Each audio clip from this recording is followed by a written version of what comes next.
Oh, you're very welcome, my love. It's a pleasure to be here. You're not sick of this yet, huh? No, not yet. I'll tell you when. That's usually my line. Got to get one in there early. Got to get a dig in there. Yeah, right? Yeah, why Apparently not? we're live. Yay. That's good news. Yes. Yay.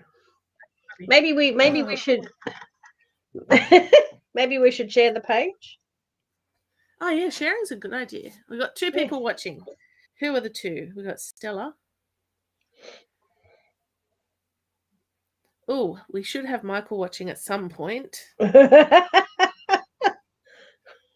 Yes. He should be. Oh, look, he's there. There he is. Look, speak of the devil. And he just jumped in. Are we allowed to say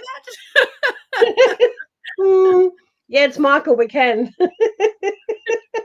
So, guys, just for the record, so you guys know, we are doing $10 readings for those who wish to put money into our charity pool. That will be wrapping up by the end of the weekend, as Michael said last night. So we want to smash this $3,000 goal and see where we can get to. Every $10 reading will also get their name into Betty the Box, because I got told it had to be Betty because she's a box. I saw that last night. Yeah.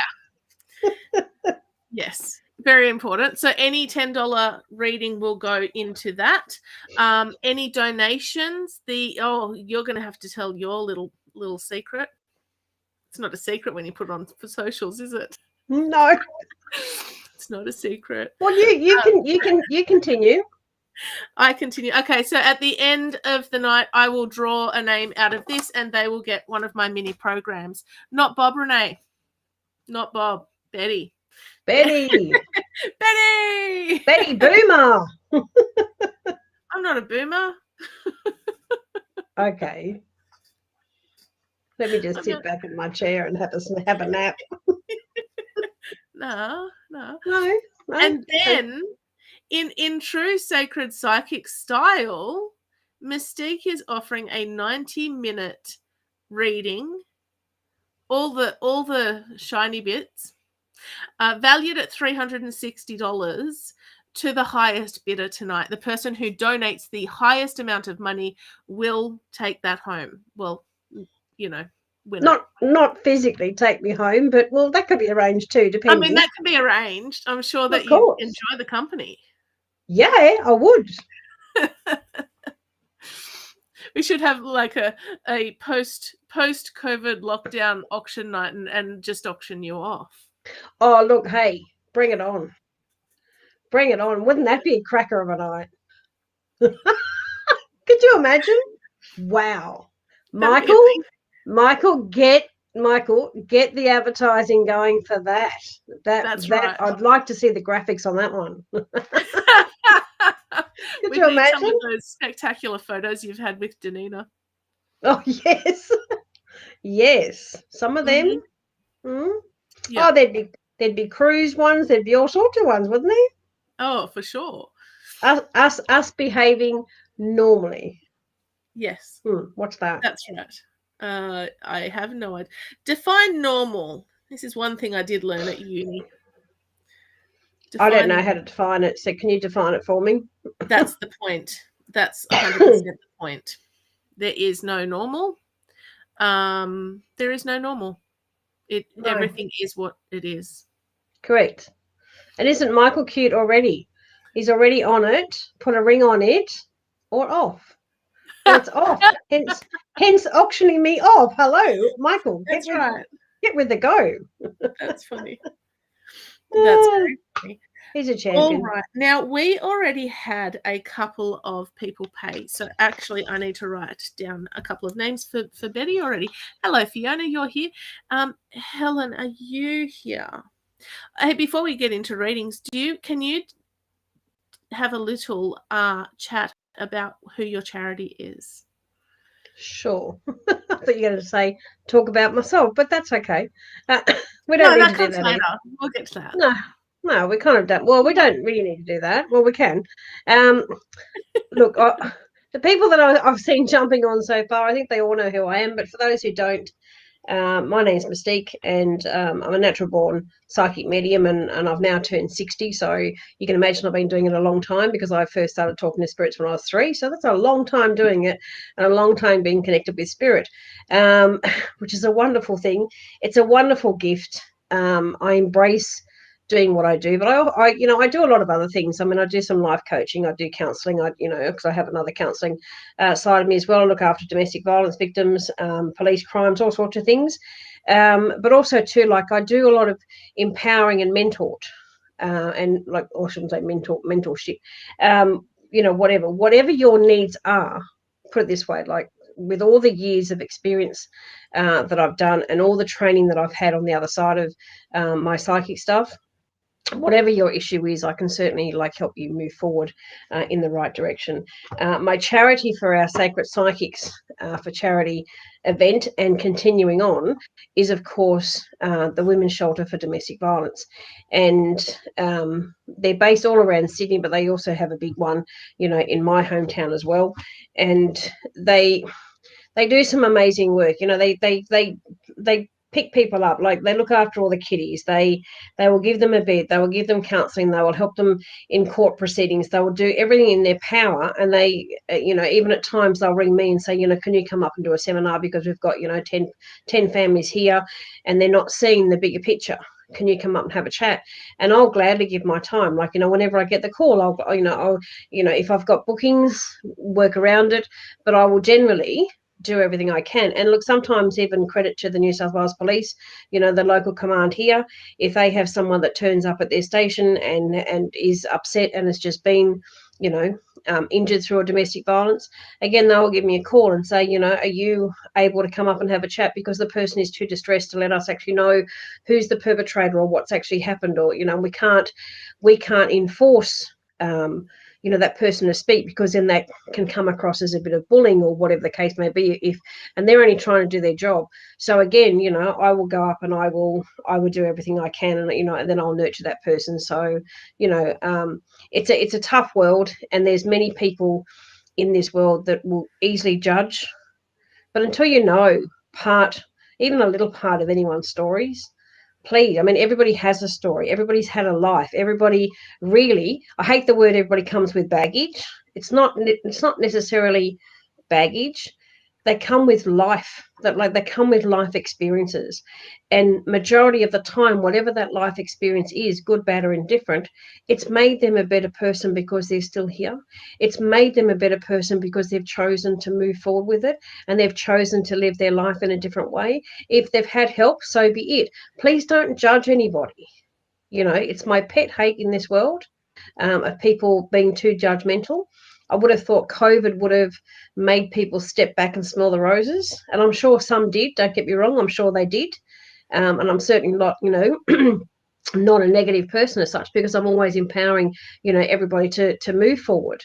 But I've just seen so much judgment, so much hatred in my life, that I just would love it if everybody could just stop and smell the roses and realize that, has COVID not made anyone realize that life is precious? It doesn't matter if you've lost someone, to COVID, or lost somebody in general. Like, life is precious. Honor the people that are in your tribe. If people are kind of walking alongside you and not engaging, or not, being equal partners as such, please speak up, because unless your voice is heard, that other person may not realize what they're doing. If people are ghosting you, if people are doing all that, be the bigger person and say, I'm living my life the way I want to. I'm a human being, and I'm this, and I'm proud of this, and move forward with that, because we're all here trying to do the best we can, and life sometimes has thrown us a huge amount of dilemmas. But it's how we choose, and that's, I think, is the right wording. It's how we choose to move with it. And instead of saying, even in this COVID time, look, don't get me wrong, I know businesses have been lost, I know people are struggling financially, and all that sort of thing. I get all that, but please don't sit at home and say, I can't do this, and I can't do that, and I can't do this because of COVID. Work out what you can do. You know, I have an extremely bad back and I haven't been able to get treatment. But, you know, I try and do the best I can with trying to manipulate it or soothe it or to heat pack it or to use oils or do what I can to give it some sort of relief until I can get there and get some treatment. I don't walk around going, oh, you know, bloody government this and bloody, you know, can't do it. You know I can't make the, you know, get to the appointment until such time as it opens again. But as soon as it does, you know, I'll go and resource that. I'm not going to be miserable about it though. I'll try and treat it myself the best way I can. And it's just something else you have to deal with in life, you know? I mean, there's bigger and better things that people have said they can't do, but focus on what you can do. And without COVID, continue to focus on what you can do because it's what you can do that actually matters in life. Exactly right. That was a bit of a long hoo-ha, wasn't it? Oh, look at that lovely compliment I've just seen on the screen. How beautiful is that? Well, I know. I was waiting for you to finish, and then I was going to highlight that. However, all right, we already have 5 readings. Stella, I feel younger than 62, and I never have a man that's my age either. You got to go younger. Amazing. Did you get that, Michael? Got to go younger. part of the criteria for auctioning Mystique off. But anyway, that's funny. If you're over 60, you don't have a chance. Unless you're, you know, well, I don't know. But yeah, better younger. Don't be ageist. All right. I saw Fiona on already. I haven't seen Helen, but yes, I have. Have I seen Helen? I don't know. This is me looking at the comments. Do you want to borrow my glasses? I should go and get mine. Erin, it absolutely slowed me down and focus on what's really important. Yeah. Well said. Well said. Exactly. Excuse me. It's not COVID, I promise. If it was, I'd make the papers. I'd make the news because I haven't been near anyone for 8 months. So hello. That's true. So the other charities we have, for those who who haven't liked the Sacred Psychics page and who haven't been around us for the last few weeks, for me it's the Smith Family Learning for Life program. And conveniently yesterday we actually received a report from the child that we sponsor, and I have it right here. And the bit that I wanted to read out was the bit that our child's mother has written. You know, I would like to tell my child's sponsor, due to your kindness, my daughter has all the necessary equipment for school. I sincerely thank you for your ongoing support and contribution to my child's education. The money has been spent on uniform and shoes, music and sport activities and books. You know, without that money, some of the families that are in this program don't have the opportunity that some of us have. So that's one of the reasons we have decided to be ongoing supporters of this program. But it wasn't until one of my clients contacted me and said, hey, my kids are in the Learning for Life program. It's amazing. I'm really grateful that you're choosing this as your charity for this event. So that was pretty cool. And then Michael's charity is Joy FM. They are a rainbow radio station in Melbourne. Last night I had it on my phone. Oh, there we go. Where's Michael's keyboard going? Where's his keyboard going? Oh, it's okay. Thinking that Michael might have popped the wording of his charity in for you. Excellent. Yes, Michael, please do this on the keyboard, and thanks. Excellent. He is looking after donations. I know. Can't you multitask? Come on. You've been around us long enough. Michael, what's your charity? Quickly.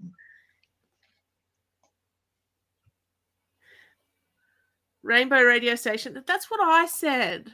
She said all that. He's obviously not listening either. That's another thing he's not doing. That's okay. There you go. Okay. Joy FM. Yes, that's what I said too. Is it 90? Is it 97 point something? I can't remember. I thought it was 94 point. He might. Yeah, it is Friday night. Yes. Yes. Putting a voice out there for the community. Yes. Probably have You might be 10 having a wines sip of by wine now. on a Friday night. That's true. A It's probably sip. had 10. Yeah. Right. 10 glasses. It's Friday night. Exactly. All right. So we got that out of the way. Every dollar that is raised tonight, as with last night, as with Monday night, as with Saturday night, last weekend, every dollar we've raised will be split between these three charities. We are not taking any of it. It will all go to them to help the various parts of our community that haven't been able to, get the funding that they would normally get through their normal avenues. So every dollar goes a long way. Don't forget, every donation will get their name written on a piece of paper and into Betty box.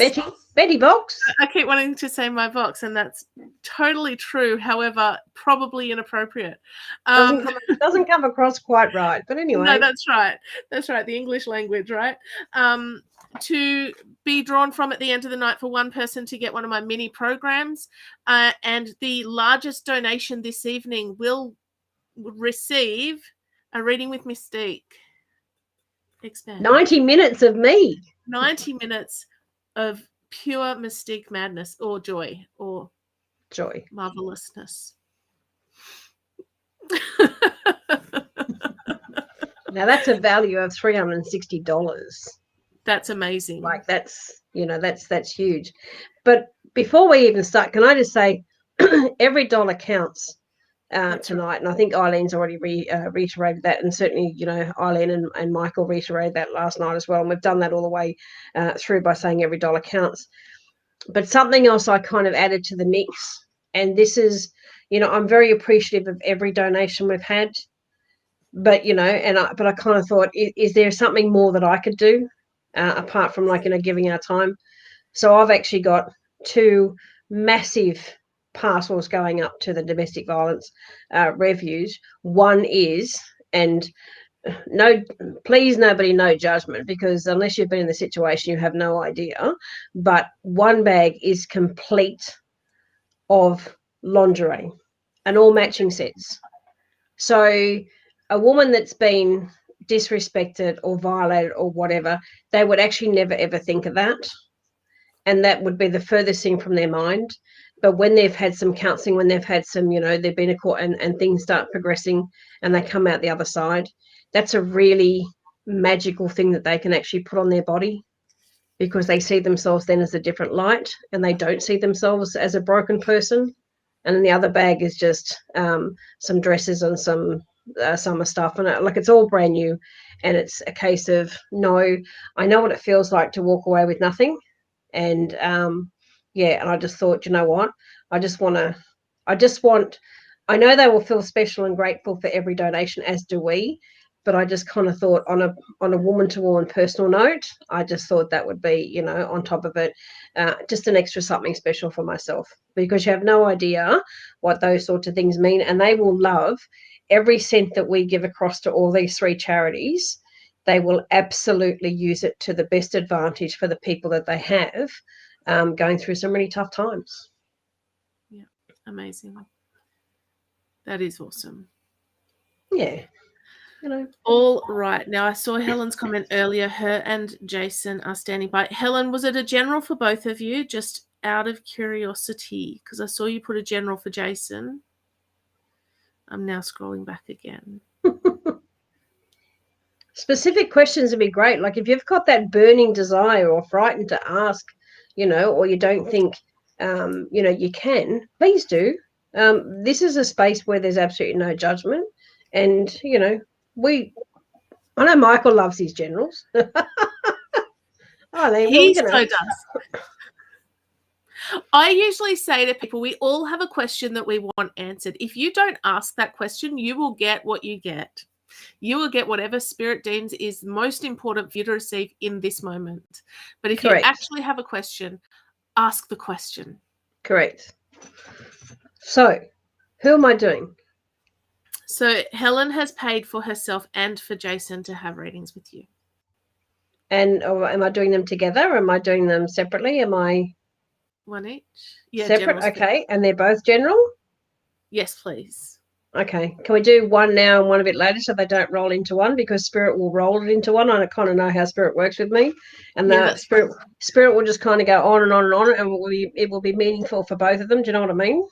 Yes, Do you think Helen that would is be fine. okay? Do you think Helen would be okay with that? Helen will be fine with that. I've Okay. decided. We You've also have decided? 5 other people who've already written a list out. Written a list out. Do you like that? Already donated. They have their Great. names in here. Great. That's awesome. Okay, let's start with Helen. Okay. Thank you, Helen, because I know that you tuned in last night and you've been following the Sacred Cycle since we put it together. So thank you so much for your support. Thank you for your love, and thank you for, donating each and every time. It's absolutely phenomenal. What I want to say to you is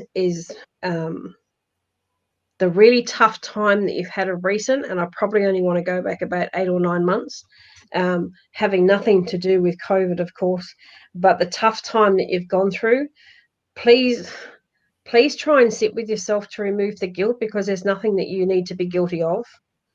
There's absolutely no guilt to be walking around with this.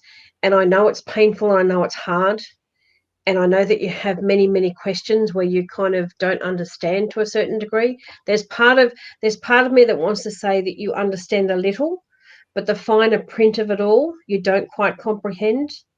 It's not designed for you to actually comprehend. It's designed for you to just accept what is. I know that sounds really tough, and I say everything with the greatest respect, but you can't change it, and you couldn't have changed the outcome anyway. Because once life got to a certain point where it was just too hard, that's what people choose. And it can be a it can be a really tough road for a lot of us not to understand. However, you're not to blame. I feel that sometimes you sit and you think, you sit, you look at pictures, and you keep sitting and you keep blaming. And I really have to say, I'd like to give you a massive hug and say, please stop blaming you. As a mum, as a partner, as just being a woman. There's so many things that you've doubted yourself, with along the way. I don't know why. And that's why I said part of me just wants to be with you, to kind of sit there and say, spill your beans to me, because I will make it better. There's parts of me that want to say to you, stop looking at what's behind, because behind's not going to come forward, and you're not going to move forward if you keep looking behind. And behind you is some beautiful people, but they're not right beside you. They're not taking that step with you, because you have to take that step yourself, if that makes sense.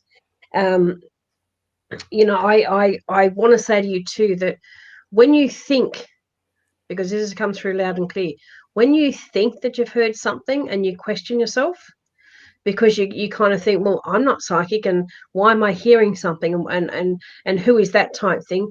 Don't be frightened of it, but that is the time to then sit. So that image that I have of you, of just sitting and contemplating and feeling guilty, when you think you hear something, or you think you've just seen something, that is the time to sit and say to yourself, okay, I am ready to receive. If you keep saying, I am ready to receive, and quieten your mind, you will hear the message that I want to say that you're yearning to hear. And I say that with respect, because there's something that you're really yearning to hear. They're the times that you sit. But when you sit, quieten the mind, and it will come to you. And it will come to you with great love, and it will come to you, and you will hear. And it's not me saying that you'll hear what you want to hear, because your question that you don't understand why you're hearing. But when you sit there, please don't say, oh, I'm not psychic, what is this? Don't panic about it. Just sit and embrace, because that person wants to come through to you. That person wants to give you a hug. And I want to say to you, when you're actually watching TV, there's a crime show that you watch. I don't know what it's called, because I'm not getting a name, but there's a crime show that you seem to watch. When you're watching that, do you often think that there's a spider or a bug in the back of your head? I mean, if that was me, I'd be flipping. I'd be running around the place like a lunatic, because I couldn't stand anything on me like that. But you kind of do this at the back of your head. That's somebody playing games, and that some know that they're there and they're right there with you.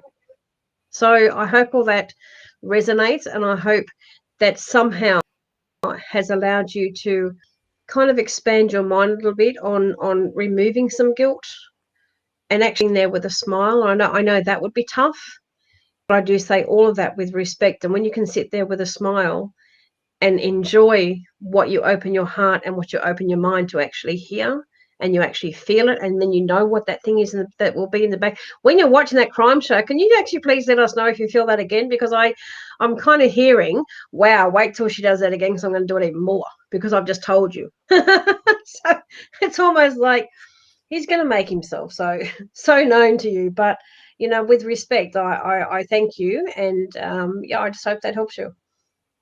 Amazing. Guess what? We've had a $50 donation from Stella. So the price to beat for the donation level to beat is $50. So if you want to be in the running for a 90-minute reading valued at $360 from Mystique, you need to pay more than $50. So it could be $55, it could be $60, and we'll just go from there. Bring the auction on. Let's get the auction rolling. Let's get on it. It's a good place to start. Let's it's get a that great rolling. place to start. Let's lift the energy. Let's yes keep it going. Keep it going. Awesome. Fiona's actually next on the list. I would love to hear from my mum. And we'll come back to do Jason's in a minute, Helen. Okay. Sorry, who am I doing? Fiona. It's a really bad comment to say that. I think Michael said that a few times last night, and he said the same thing. Or I shouldn't say that. Or maybe he enjoyed that saying. I don't know. That's just me getting a little bit weird there for a second. See, I've got the auction in my head, and then I'm saying I'll do you next. Like it's just. I usually say do yours next. Yeah, I'll do yours next. Correct. Yeah, yes, like then next. I said we'll do Jason's next, or a little bit later. With an S on the end. Yes. And then Betty Box comes into it. It's just like, there's a whole. We do like Betty. There's a whole night of adventure coming ahead, isn't there? There really is. 100%. Anyway, just come on the journey with us. Oh, it's a journey. Trust me, it's a journey. Fiona. Wow, what I want to say to you, my love, is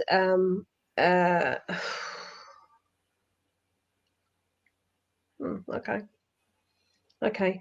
I'm kind of going to speak like a mum. And whether that's exactly how your mum spoke, then so be it. But I kind of,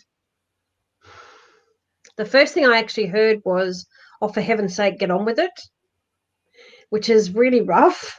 Because your question, like was saying, with the heart was that you'd love to hear from your mum. I don't know whether you wanted to hear that, but mum has a bit of a way with words. I mean, mum is not backward and coming forward as such. She's pretty much on the mark, but she doesn't say anything like disrespectful. So that would be a little bit of a jovial thing of her coming through in that manner. So you can, you can. Okay, she's just said she can't. Okay, I've got comments saying I can't hear, and then she's saying that's my mum. So yeah. Sound came back. Sorry?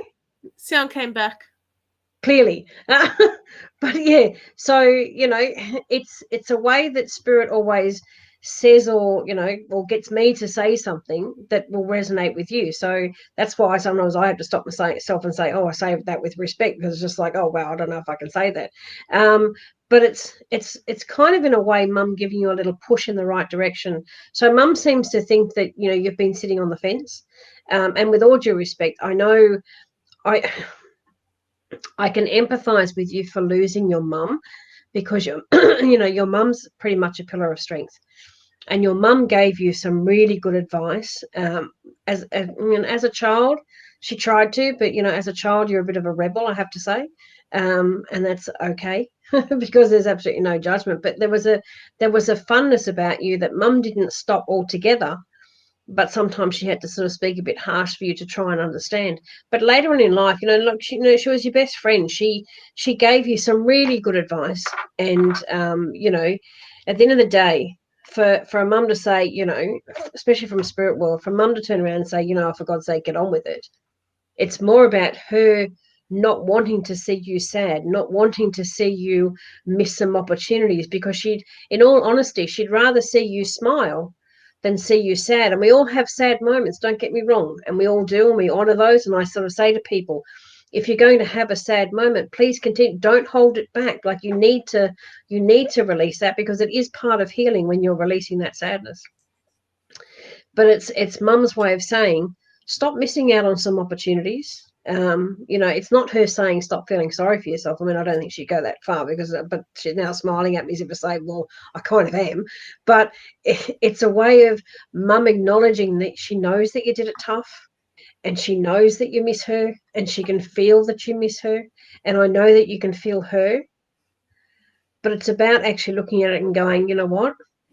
I respect my mum and I love my mum, and I know I shouldn't be sitting on the fence anymore, and I should be doing something for me. It's not going to upset mum.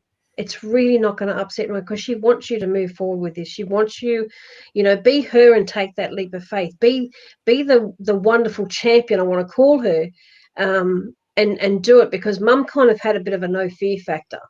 When she put her mind to something, and even if it was only halfway there, she'd just run and jump and do it. You know what I mean? So it's almost like she shows herself like a woman from the farm, like a woman growing up, having to do certain things for herself and gaining that inner strength and that inner beauty, like quite young in life. And she seems to still come through with this in a manner of she's trying to sort of invoke you into it. And as I said, I can respect and appreciate, and I can empathize that you miss her, and she is your best friend, but she still is your best friend. Reach out and still talk to her. I know you probably do, but reach out in a manner that that you're taking on board what she's saying, and even thank her for the kick up the backside, if that makes sense. Because when you can actually sit with that and laugh with it and kind of go, righto, now I'm on a mission because mum says it's okay that I can, get on that mission. It's only then that you can release some of that pain that you're carrying yourself.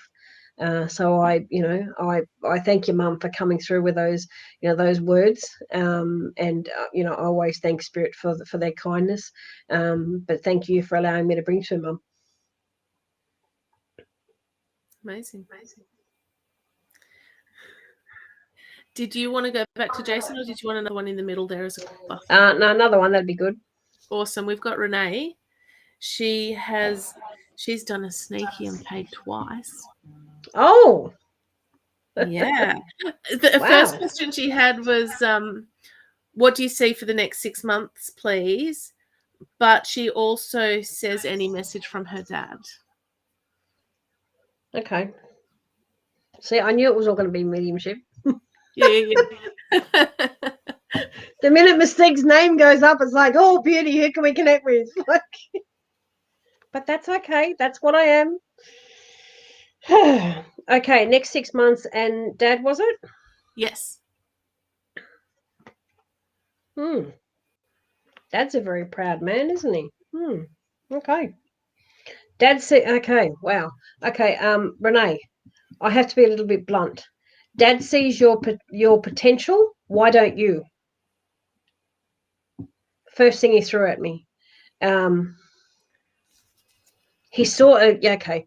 So, well, sometimes we always keep going backwards. Okay, obviously maybe just to prove a point or something or other. But in high school, you knew you had potential, and others doubted you in high school, but you succeeded.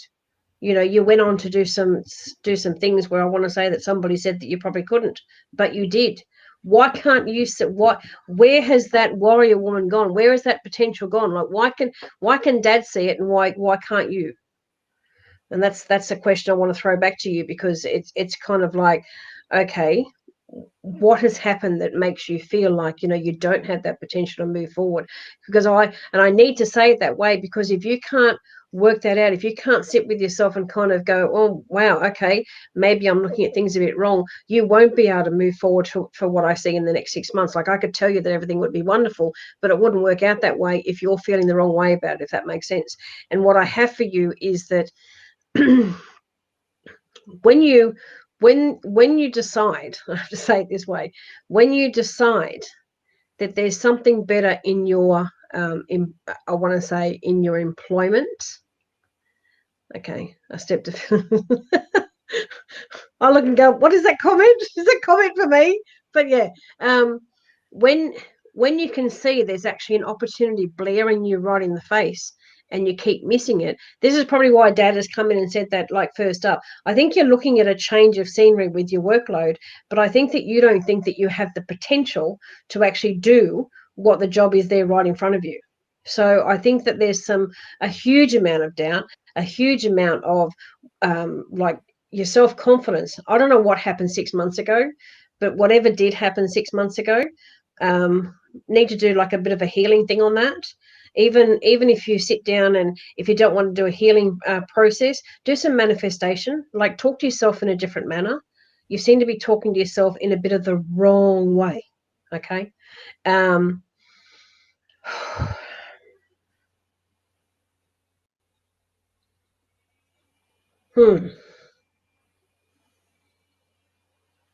just get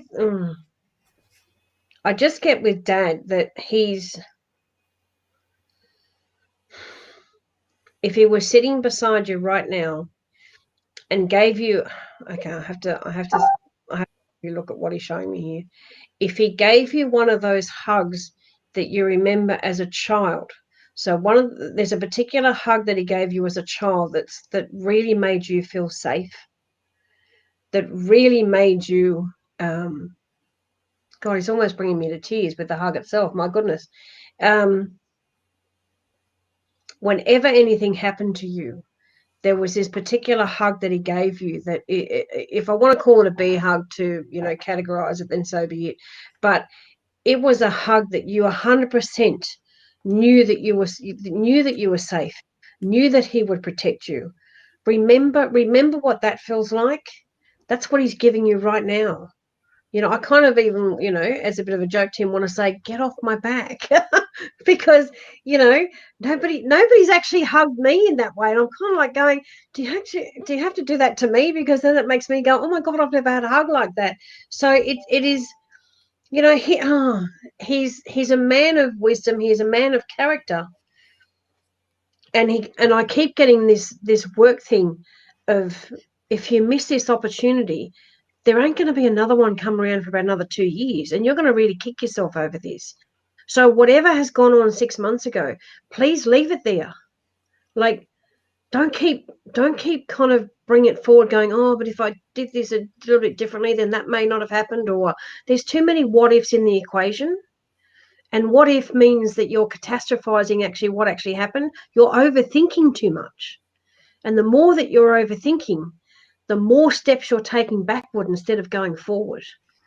There's an opportunity there for you. It's going to bring you so much more joy. It's going to bring you so much more finances. Please open your eyes and feel good about yourself. Accept one of these hugs from your dad.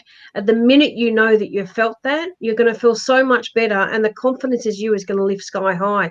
And then I can see you kind of running for that gate and going, do you know what? I have found my potential. I know I'm on point. And then you run with it. Special man, your dad. Special man, your dad. Tribute to him. And well done for the way he's come through. And I really hope that's helped you. And yeah, I want to thank Dad for the hug I got. And if I was in person with you, Renee, I'd try and pass it on the best way I could. But yeah, something I won't forget for a long time. But yeah, you will find your life changes. Like within this next 6 months, I actually want to go on the number 5. So everything kind of takes its time. But if you get the ball rolling, by the time 5 and the 6 month comes up, you'll be in your realm. You will, you'll kind of look back and go, why did I think that? So yeah, well done to you. And I just hope that's helped. Amazing. Amazing. Guess yeah, what? We needed a bit of that. Do you want some news? Yeah, go for it. Give me some news. We've passed $3,000. Yay! Well done, guys. Woohoo! We've passed $3,000. Awesome. That's exciting. Thank you guys so much. We still have $50 is the the what's it doovie thingy, what's it? You know that? Donation to Beat. That's the words I want. Oh, Michael's telling me he loves me. I mean, come on, Michael. What was that comment for? Everyone loves you. Yeah, but Michael's Michael. Like, I didn't expect that. Well, I don't expect any type of comment for anyone, but it just popped up and I kind of went, Michael, what are you doing? He's so cute in the background. But if you guys want that 90-minute reading with Mystique and you don't want, you have to pay. You have to pay the donations. Donate, because it's valued at $360. Right now, the donation to Beat is $50. Can we get a higher bidder? Can we have a $60? Come on, let's get the bids going. The night is young. Guys. I should have had a hammer, you know, going once, going whatever. You've got mine aren't in reach. She's always got something in reach. Yay! Arlene always has something in reach. I was prepared tonight. I was less prepared last night. All right. So $10 for readings. Every dollar will go to our 3 charities. We've just passed the $3,000. Anything we get right now is icing on the cake, and so grateful for every single dollar that has been donated, that will be donated, and all of the above. One of the donations will win a mini program, one of my mini hypnotherapy coaching programs, and one lucky person, whoever donates the most amount of money tonight, will have a 90-minute reading with Mystique, which is amazing. I'm tempted. I'm just going to put it out there. So tempted. We'd end up just chatting. Probably. And that 90 minutes would probably be 4 hours later, and I'd go, oh, well, we're here for a reason. All right. So Jason, Helen's partner, Jason. I'm just I was just reading that. Yeah. So I won't put that up then, I guess. I was just reading it going, okay. See what I mean? Spirit does that to me. It's just like, you know, which is probably why I was trying to separate the two. Yes. But when something, I always say to people, even when they ask for reading on love or whatever the case may be, I always say, do you know what, I'm happy to do that. But Spirit will always bring through the most important thing that you need to know right now. That's exactly and I guess Spirit was kind of directing me in a manner that what is really important. And Jay, if you're the one that feels that watches the crime shows and you feel the thing at the back of your head or whatever, that's okay. That's it's a wonderful way of having a connection. But that's also too him showing that he's okay, and that's his jovial side. You know, remember him with his jovial side. Don't remember, you know, towards the end. The jovial side is what he brings through to you, and yeah, beautiful. We have just had another donation, $100 donated. Yay! Yes, thank you, Helen. I will forward that over to the Sacred Psychics PayPal. I went, why am I getting money from PayPal? Oh, it's not for me this time. Damn. No, not damn. This is amazing. So the number to beat now is $100 from Helen. Now, she did pay for a reading for Jason. So that was a general, I was going to say a general for Jason. But does Helen feel now that she missed out because part of what I brought through was for Jason? Do you know what I mean? Mm-hmm.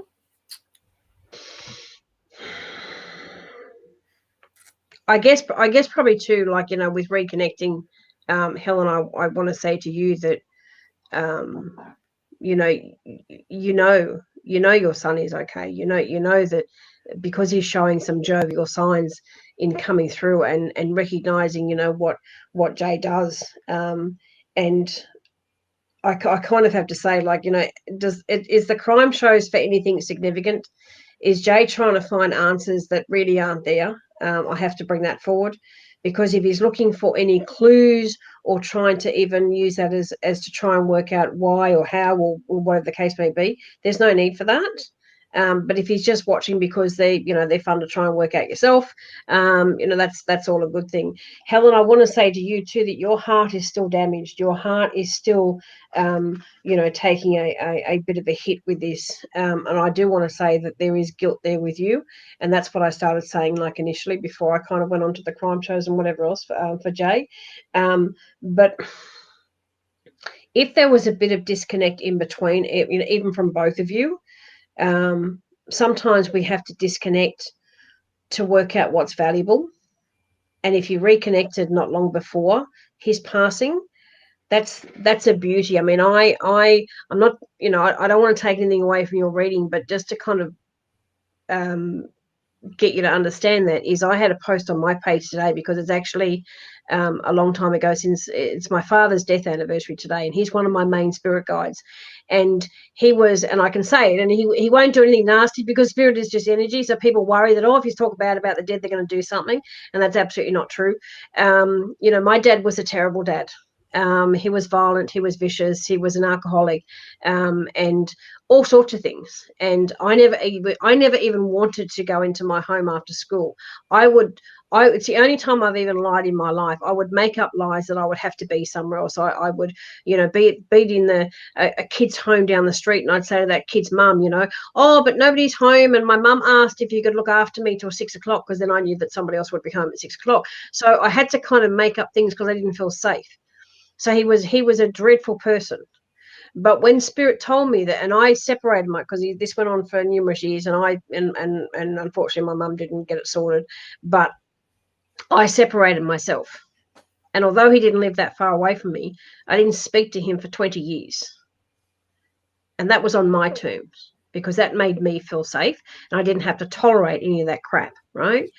But then I got a calling from spirit. I was in the shower one day, and spirit was just saying, you need to get to dad. And I'm thinking, what the hell? What is this rubbish? No, I don't. And I kept hearing it, and I went, oh, okay, it's important. So I sort of got out of the shower, and I had left my hubby by then, and I said to Mum, I've got to go down and see dad. And she goes, what? Are you crazy? And I'm like, well, no, but he needs me.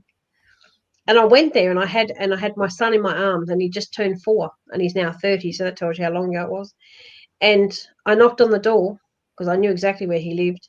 And he opened the door, and he looked dreadful. And I wanted to get him some help, which he refused, but he never went to a doctor in his life. And he outright refused. And he just said to me, oh, is this my grandson? And I said, well, yes, it is. And he said, can I hold him? And I went, And I had that moment of, you didn't treat me well as a child. Why am I going to subject my own child to that? And I just had that moment, which still feels like 20 odd minutes, but it could have only been like a second or so where I hesitated. And then I thought, you know what? Fine, have him. And I handed him over. And you know what? My father's skin was so grey, and he just looked so horrible. But the minute he took Nathan in his arms, his face lit up like a Christmas tree. And they played on the front lawn. Man, did they play and they play and they play. And now we had a couple of Saturdays doing that. And then I got the call to say that he'd passed away. And then I went down and sorted out his body. And I could have sat there and demanded answers, and demanded to know why the hell he treated me the way he did, because he didn't treat my brother like that. My brother was always put up on a pedestal, and but he's with him now too. But anyway, it was a case of, I just enjoyed seeing. I'd never actually seen my father happy. I'd never seen him smile. And through cut a long story short, throughout the years, I actually thought he wasn't my dad. I thought somebody else was, and I challenged my mother on it. She still says to this day not, but we've done all the sums, and we've done DNA, and I did have another father, which was actually my father's best friend. So the conclusion of that would be that I don't excuse my father for what he did, but I can, as a grown adult, I can sort of see that if he thought also, if he wasn't man enough to bring it forward, but if he also thought that I wasn't his, and that his relationship was betrayed, then the anger, unfortunately, got bestowed onto myself. But he didn't come through to me as a spirit guide for about 5 years after he passed. And when I first heard him, I actually questioned what I was hearing, because I actually thought it was what I wanted to hear. And I went to a psychic that was very well known but didn't have a clue who I was. And I said not one word. Now, that person brought my dad through, and they were saying exactly the same thing that I heard. So I wasn't just hearing what I wanted to hear. I accepted his apology. And he's been one of my main spirit guides ever since. And any of you guys that have watched me and wherever, and I've said, oh, my dad just said this, that's a bit choice. That is him. But the one that is now known as my dad, like, so I just say I have two dads, it's just easier. He's also in spirit. And they were best friends for a very long time, and they have made up, and they are very, like, still very good friends. And when they both come through together, it's just like, oh my God, I can't repeat that, because they're both choice with their wording. So I'm blessed to have them, like, both. As I said, I don't forgive for the pain and suffering that was caused, but I can now see why he may have acted in a way that wasn't appropriate. And why I'm saying this is because where you had that break in the relationship, for whatever reason, and it could be for pure anger, it could be a misunderstanding, it can be all sorts of things. Maybe people need that break to work out actually what is important to them. Now, my dad as a spirit didn't have to come through as a spirit guide. He could have chosen to stay away for good. And would I have cared? I don't know. Hard to say, but he comes through quite often. If a spirit doesn't come through to give you a message, my dad will go and find them, and my dad will get a message from them, and he'll bring it through. It's extraordinary. But then my dad will stop and have a beer with a lot of them too. It's just, the things I get shown and the things I hear is just insane. But where you've been separated, away from loved ones, and Jay, I feel, I know what you feel like. And sometimes a misunderstanding is purely that. But, and with respect, there is stubbornness on both sides here. And I know you may not want to admit that. And Helen, you have a bit of it too, unfortunately, because there's bad stubborn and there's good stubborn. But when you kind of play that, well, no, I think it's the other person's fault, and I'm not going to do anything, and I'm going to sit back and do nothing, whatever, this kind of makes it a little bit worse. And I'm not saying that everybody has to be the bigger person, but sometimes what I try and teach people, if you can remove your emotion and remove yourself from the current situation and look at it from the outside coming in. So if somebody was coming to you and sort of saying, oh, this is happening with my brother, bugger off, I'm going to stand over here and I'm going to ignore him, blah, blah, blah, then someone else would guide you in a different direction. When you can master the art, and it can take a while, but when you can master the art of removing your emotion and removing yourself out of the equation and looking at it from the outside looking in, you actually see it as a different perspective. And things can be embraced so much easier and so much better. And not everybody has to be right. And anybody that is stubborn, I'm sorry if I've trodden on anyone's toes, but you can kind of learn that your life can be a bit better if you're not so stubborn. If you want to stand your ground on something that's important, that's great. That's not stubbornness. Stubbornness can just be, oh, bugger that person, they said this, and they can go rack off, and I'm not going to worry about them for the rest of my life, all that sort of thing, because you don't want, you may not like conflict, but sometimes conflict can be resolved by sitting down and just sort of saying, hey, what is the real issue here? And I think this way of Helen and Jay, your lives are actually richer for him coming back into your lives, regardless of whether it was a short time or not. He had a lot on his plate. And I'm not saying any of this to make you feel guilty that you maybe weren't there in those years that he couldn't resolve something. I'm not saying that at all, because he needed to be away to grow up, is what I hear. And, there was things that he had to sort out and wanted to do that on his own. And that was his choice. So nothing that you said or did was moving towards that situation, if that makes sense. But it's time you kind of both said, you know what, he made his choice and we aren't guilty. And we had that time, and that time was wonderful. And smile. Go out. I mean, I know it's probably crappy weather tonight because it was raining and all sorts of things here earlier, but go outside when you get a chance.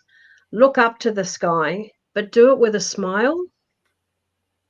It will just release so much. because that's your way of accepting that what he chose was his choice. And he has you, he visits you often. And it's about time that, you guys just even hugged one another and just smiled, if that makes sense. Exactly right. Getting a bit, isn't it? There's nothing solemn about anything. Life throws us curveballs, Yeah, cleanse that. Thank you, because that was rather deep. It was very deep. And I love this from Erin. Love what? Sorry. From Erin. Oh, Erin, the book is started. Like, there's probably about 6 or 8 books together. My doctor says the same thing. He often says, you have so many stories. I actually have friends that say you have so many stories we don't even think they're real. I'm here to say, look, I have thousands, and with my hand on heart, every story I tell anyone, whether it's on a live show, whether it's anywhere or in person, every story I tell is 1,000% truth. I have seen so much in my life. I have been through so much in my life. I have met some very, very famous people in my life. I've been blessed in that degree. I was working. Who does that? Who goes and performs somewhere and carries and then gets dropped off to high school the Monday morning by a group of famous people, and everyone at school is going, "Oh my god!" Carrying on like lunatics. But it is what it is. And as I say, every story I tell, hand on heart, is absolute truth.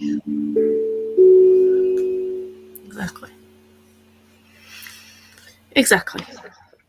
Colourful bangs. Yes. You or the world or everyone? Well, sometimes I'm a bit too colourful, but never Nothing been too wrong with colourful. that. Patrice, what would you like your reading on this evening? Did you want a general or did you have a question? How are we going with the auction?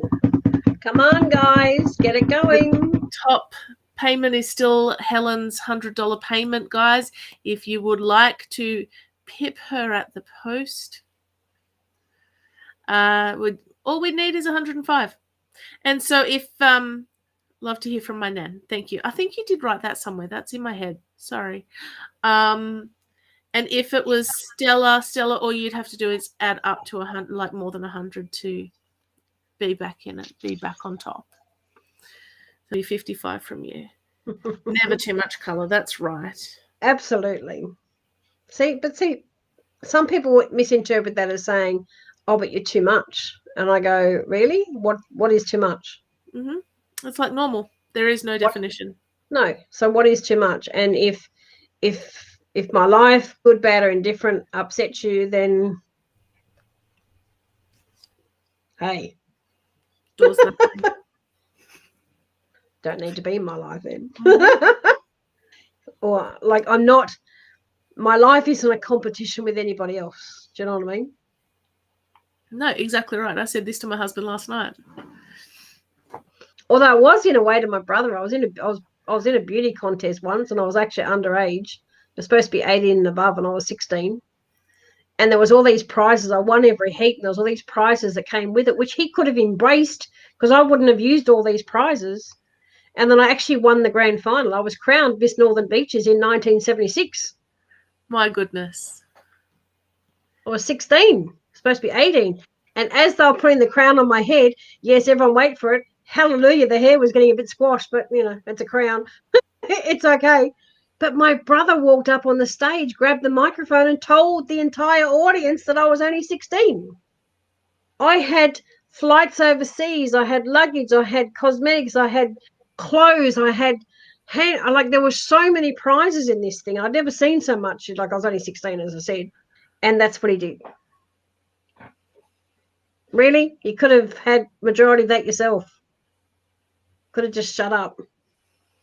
Anyway, clearly he thought I was trying to outdo whoever. I wasn't, but No. yeah, how about that? Miss Northern Beaches 1976. I'm so sorry. saying. Erin. But anyway, That's incredibly. Who does jealous? that? Like, yes. That's what Because I laughed at. he could have had fun, like, you know.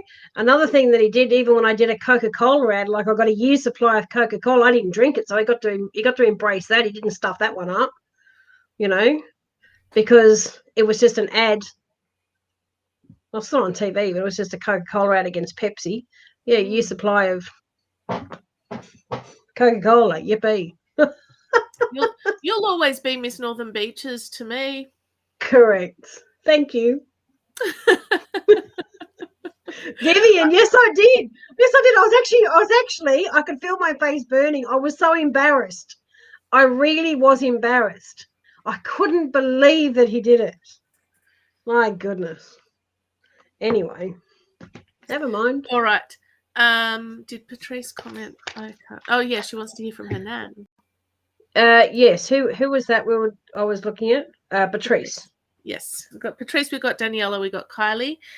Guys, it is $10 a reading tonight. All of the money is going to our charities from the Sacred Psychics event. I'm already on top of that, Michael. I got it. Yeah, Michael. Look at me go. Yeah, Michael was a bit slow on that one. Maybe he was taking a sip. Maybe he was taking a sip at the same time, but that's okay. He can. Maybe he was. He can. I could just see him sitting back saying, wish those girls had just shut up. Anyway, we're not picking on you, Michael. We love you. You know that. We do love you. You're all right, you know.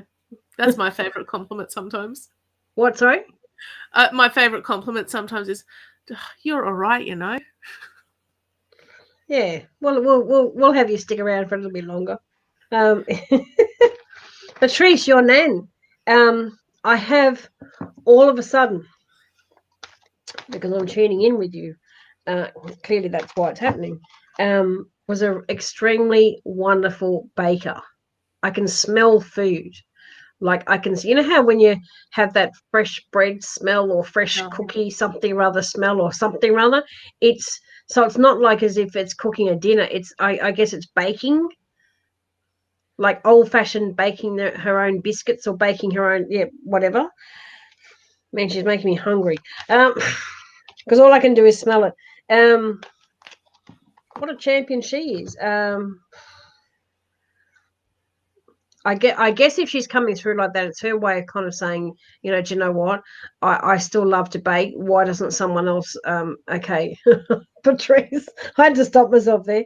Patrice, does that mean that you're not a very good baker? Does that mean she's having a bit of a dig? Just saying, because the way she started to say, nobody else is really picking up my baking skills, so I'm kind of I had to stop and go, oh, okay, now she's having a bit of a giggle with that one.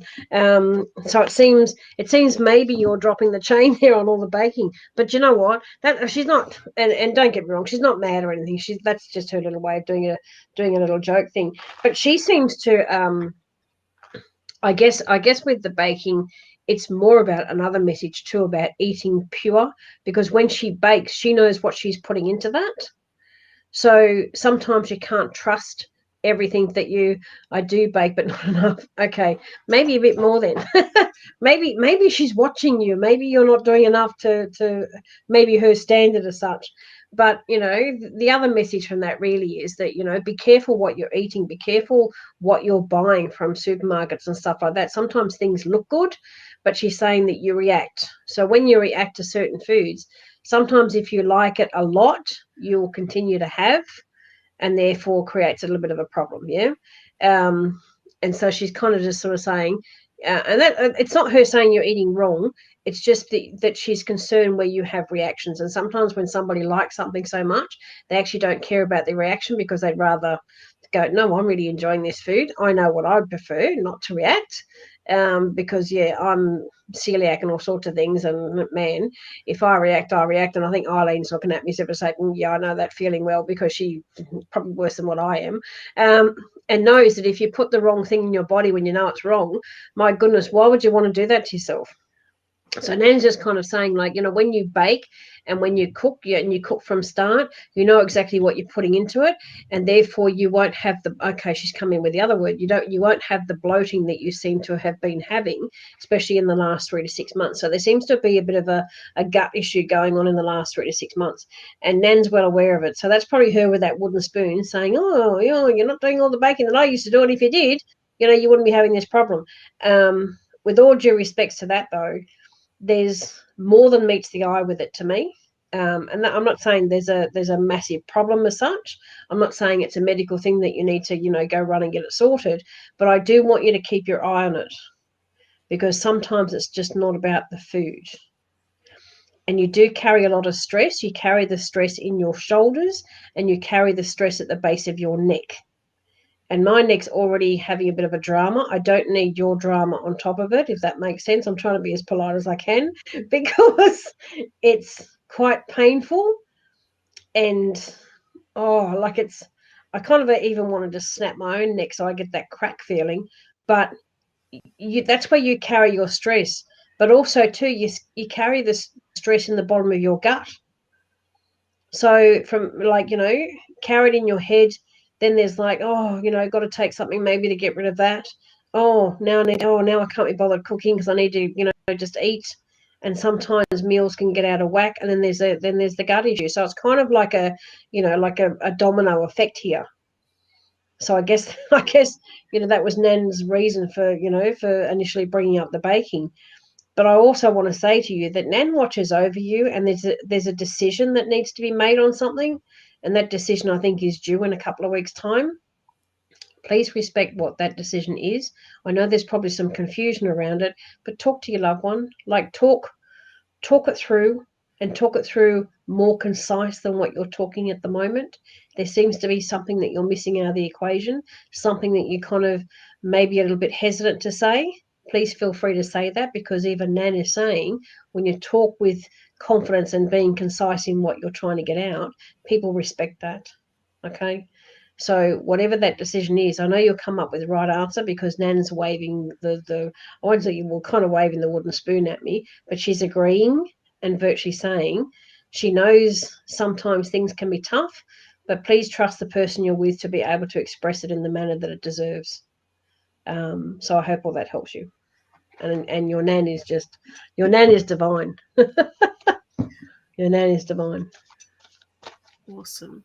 All right, guys, when you are sending money to PayPal, can you please hit the send button, not the request button? Oh, we've got a few more doing that, have we? Yeah, it's an easy mistake to make. And much as we would like to send you all lots and lots of money, that's not what tonight's about. If you could send the money over to us, that would be amazing. That was Patrice. Excellent. Are we still sitting on $100? Come on, guys, it's $360 value, plus your name also gets into Eileen's draw as well. Wow, come on, guys. This is $500 or more of come on. Get it going. $500 or more of come on. Come on, get it moving. Yes. Get that. So Where's Michael and him drumming the things? Where's Michael getting in the, drumming everybody up, saying, "Come on, let's have a roll-on effect. Let's have the auction. He's let's yelling move at it." everyone in caps. See. Yeah, well, it's because he's passionate. He doesn't mean to yell. He's so passionate. Anyway. All right. So we have Daniela next. Daniela, had a question, I think. Hang on a second. Got to scroll back in this conversation now. Yes, thank you, Michael. Donation to beat is $100. Yes. Even if it's 105, and if you were the person who put in 50, all you have to do is 55, and then you're ahead again. See how it works? Yeah, correct. Cool. Correct. And if you haven't put in, man, your first bid's going to be 105. That's right. It was what? It was general. Thank you, Michael. Daniela would like a general, please. There it is. I saw it. Did you put it up? No. No, but Daniela would know because the general request is on our chat. Oh my gosh, that could have gone really badly then.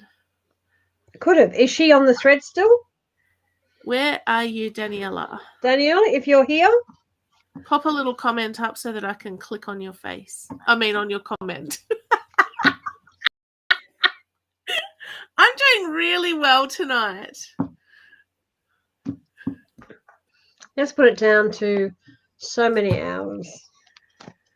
It's been a big week. There she is. It is. Where is she? Ta-da. Danielle Johnson, I'm here. So are we. Yes, we are. We are certainly here. And Danielle, you sure you don't have a question? Because even though you've asked for a general, I keep hearing from Spirit that you really want to have an answer on something. And there's a couple of things going on that you're really a little bit confused about. If you want me to elaborate on one in particular, I'm happy to.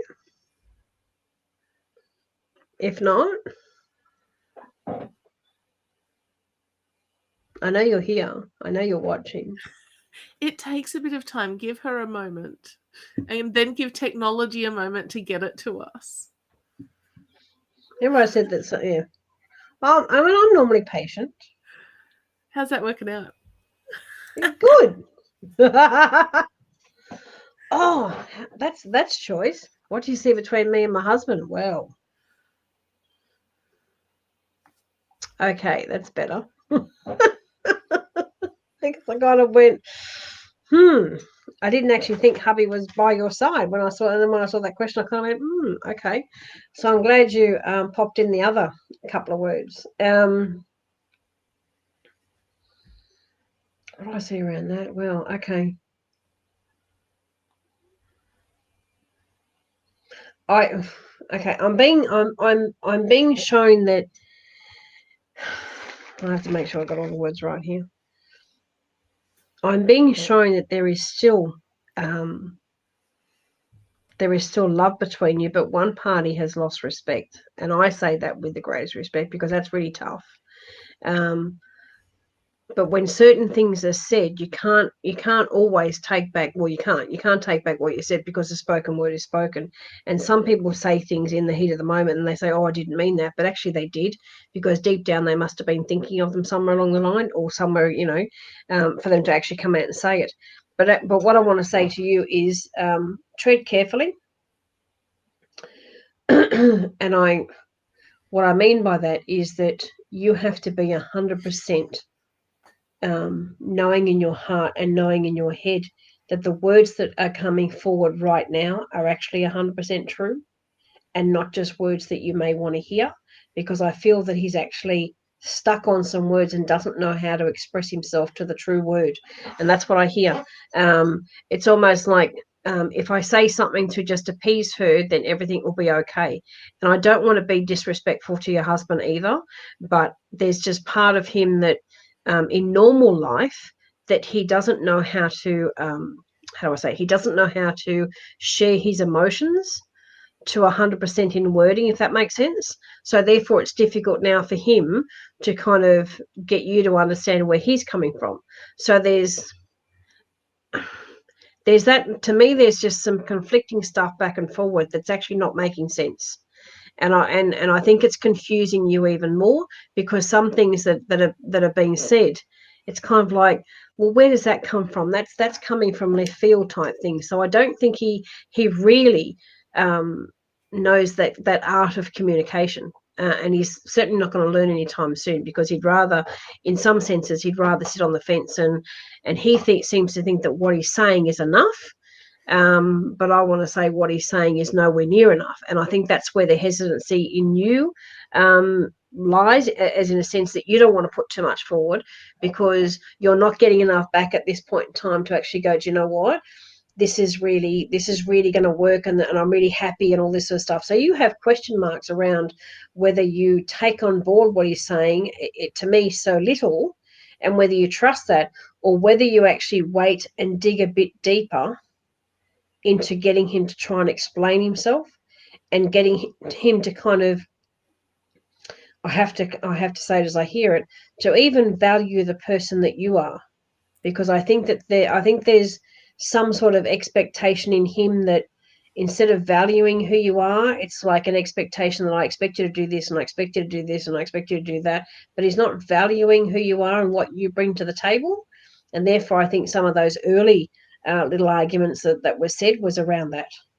So I feel there's a bit of that's where I think that bit of that disrespect comes in. So I think now there's, even on your part, there's even a little bit of disrespect back to him on that part, because he's not getting it. And that can be very difficult. I'm not here to suggest that he may need to seek some outside intervention to learn how to react, and learn how, well, shouldn't be react, is actually more like learn how to act, but to act in a manner that is suitable for both parties. So I'm not saying that he needs to change everything about him, but he needs to change to come back to the person that he was in the beginning.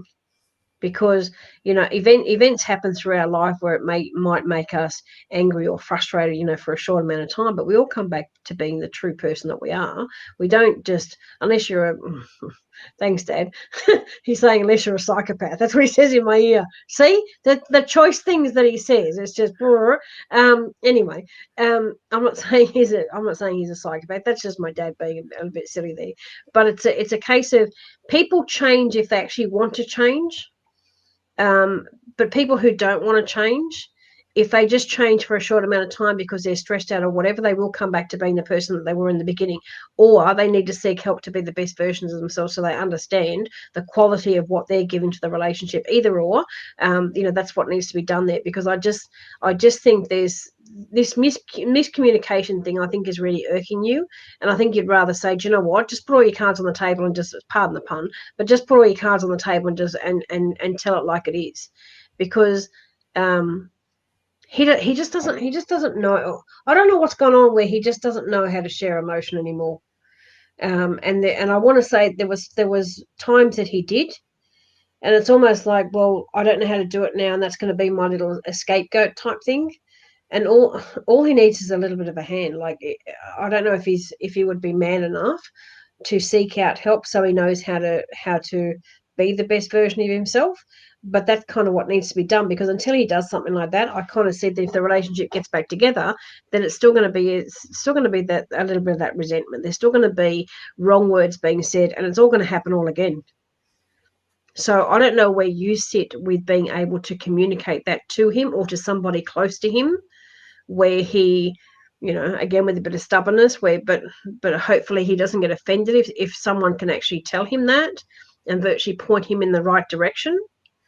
Because the minute he resolves that and gets back to being, who he was, it's going to be a hell of a lot better, and things will just smooth themselves out in a different way. But if he remains on the path that he is on right now and doesn't want to do that, then his communication will still suck, and then he's it's not going to be, you'll get frustrated with that all the way. So as I said, if he can work on that, that's great, because then you two can come back together and you can bounce off one again like you used to. At the moment, there's no bouncing, there's more of a disrespect growing. So I hope that helps you. Awesome. I'll add marriage counsellor to my list. And why not? Well, I do couples counselling, so yes. It normally it's funny because it's normally one party gets an idea in their head, and then they start doing what ifs, and what ifs catastrophizing the dilemma, instead of openly and honestly just saying. I know some people are frightened of open and honest, and it can be intimidating.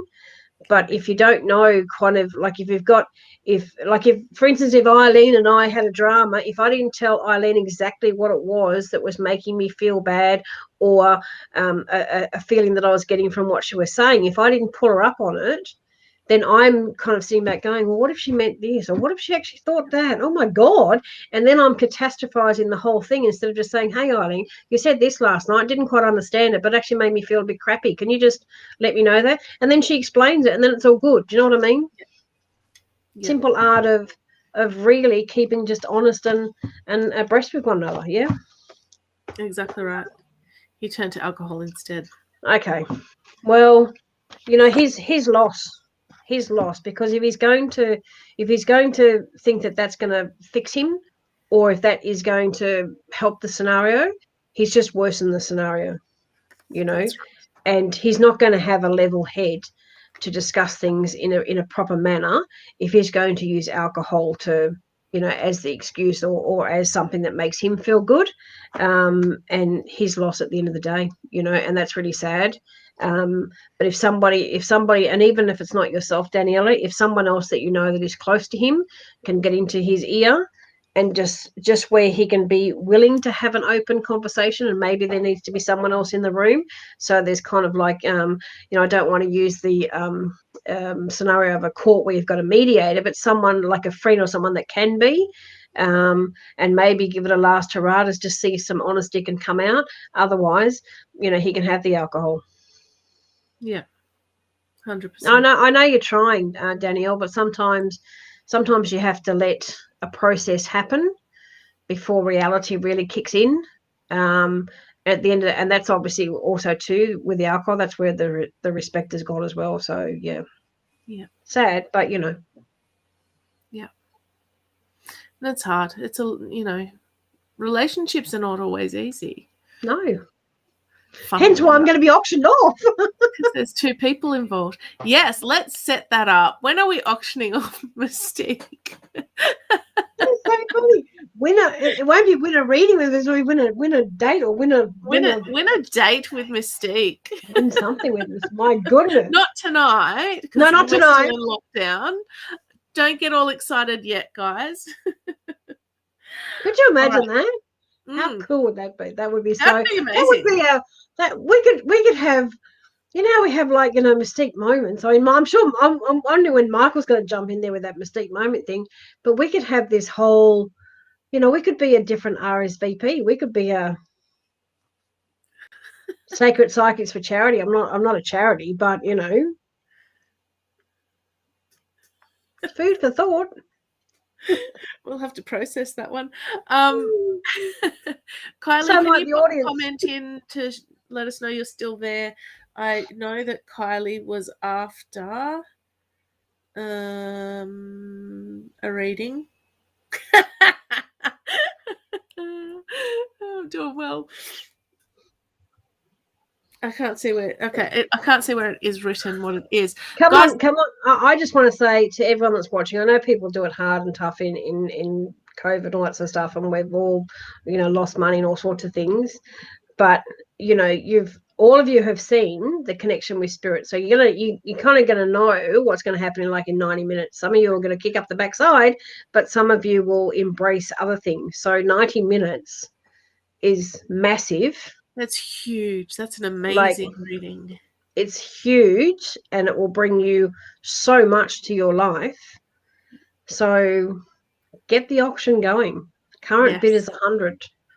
Yes. That 90 minutes alone with me is 360. So let's and remember, all of it goes to charity. It doesn't go to me, and I'll still give you my 90 minutes. Like, hey, that's what it's all about.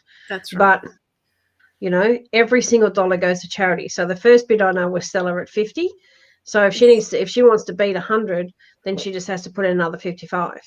And who's got the current bid at 100? I've forgotten. Helen has the current bid at 100. Yeah, Helen. So, 105.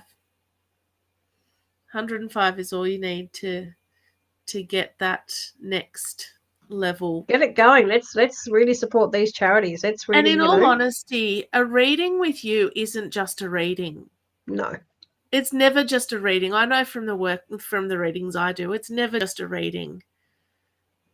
Yeah. Where are the Kates? Oh my gosh, I think the Kates blew their budget last night. Correct. I think the Kates have worn themselves out. But we Yeah. need two people like the two Kates to bounce off one another and to, who really wants it.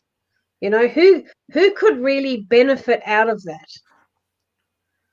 Who has things going on in their lives? Like, don't forget that I'm also a qualified counsellor if you need that side of it as well. Who needs some of this in their life? It could be a mixture of both. In that 90 minutes, it could be counselling as well as it can be a mixture. I'm happy to do whatever. But you have me for 90 minutes. So what is really going on in people's lives where they actually need a bit of a hand, a bit of clarity, a bit of a kick up the backside, a bit of, talk with a loved one, all sorts of things wound into one. All the connection. Let's get the auction going, guys. Yeah. So the next level is 105. So with Stella already having paid 50, Stella, or you would pay 55 to get you to the next level.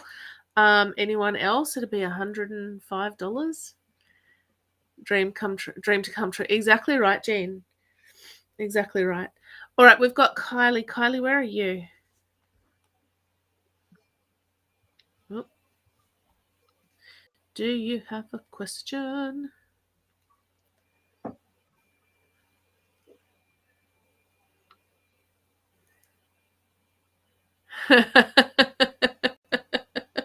Oh, Erin, I'm so sorry. Oh, Kylie, is it you? Awesome. Awesome. Different surname on Facebook. What are we? Why are we upsetting Erin? Did I miss something? She donated $200 on Saturday, and now we're doing the extra bits. And oh, I see. Yes. Oh, sorry, Erin. Sorry. But we do thank you. We do thank you for your donation. 100%. Very, very grateful for anyone who has been able to donate, because these times are not easy for a lot. But that's okay, Erin. You can save your dollars and maybe go into the auctioning me off. That's right. At a later date. You'd have to fly to Melbourne for that, or she'd have to fly up here. Well, stranger things have happened. True that. True. Very true. I like the way we're talking about auctioning you off as if it's already in the pipeline. I know. All right, Kylie, did you have a question? Are we not manifesting? Can we just call it? Anyway. That's right. A vision.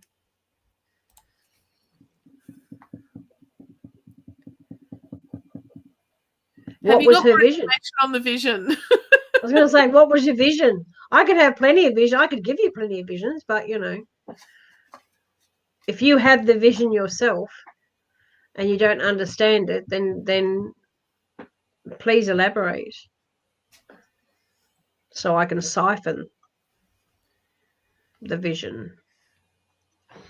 Unless it's saucy, That could be fun too. Well, I could siphon a saucy one. Not forgetting I'm a sex therapist, so I've siphoned some saucy ones in, some I could never repeat in my life. I would totally win a Mystique auction off.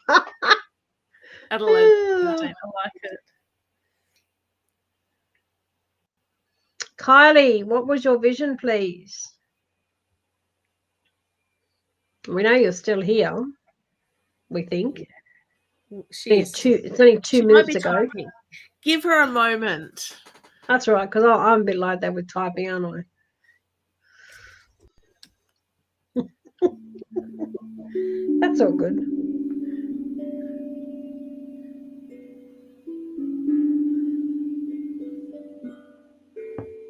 Can I just say, because we don't have the auction war, Michael's going to think he is so the top dog. Michael's going to think because of what he created last night, which was absolutely fantastic. I think it's wonderful. But, we're too female. We can't let Michael think he's the top dog. My goodness.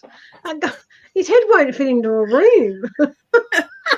And I say that with respect and love, Michael, but, come on. we have to. We're trying to outdo Michael here at the same time, as well. But it is all for charity. But let's just outdo Michael at the same time because we can. And anyway. Kylie, I was floating backwards down past the house. Oh, okay. The yard shed, etc., to the paddock to a lonesome tree. I had realised that it was there I hung myself. Wow, Kylie. Oh. And I just got goosebumps beyond.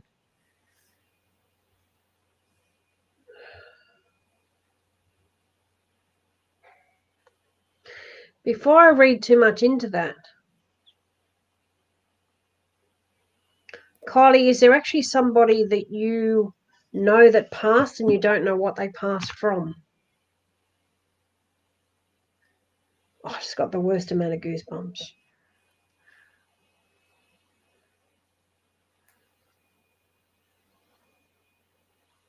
Because I want to address that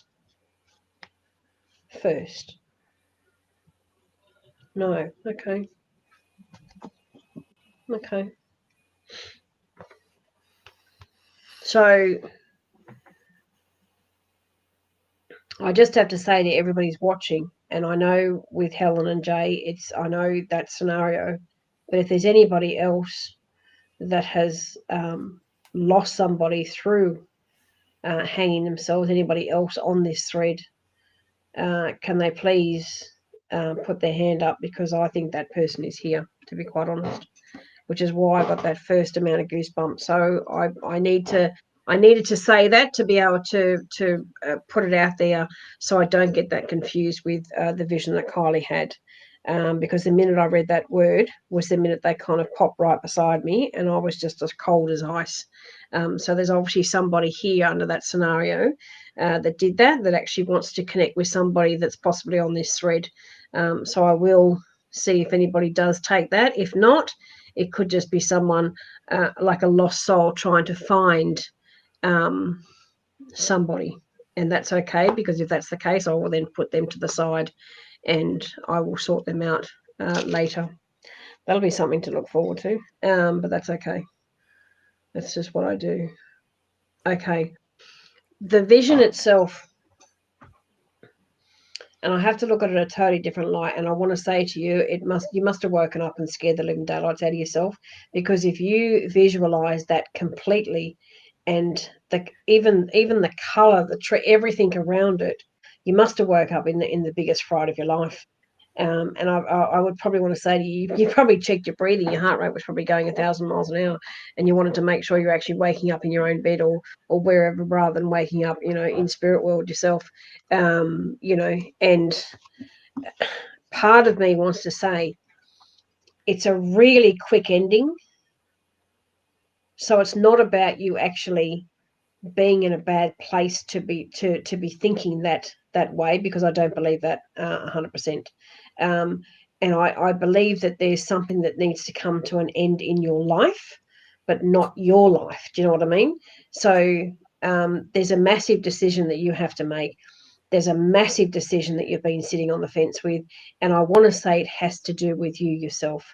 You project something on yourself where you really don't value who you are. You really don't think that you're good enough to do certain things, and therefore it's easy to blame yourself for certain things. It's easy to blame yourself by saying, well, I must be the common denominator, so the scenario revolves around me, so I'm the common denominator again, so it must be me. You keep putting yourself down as if anything that happens around you seem to want to take the blame for all this stuff. The blame is not for you.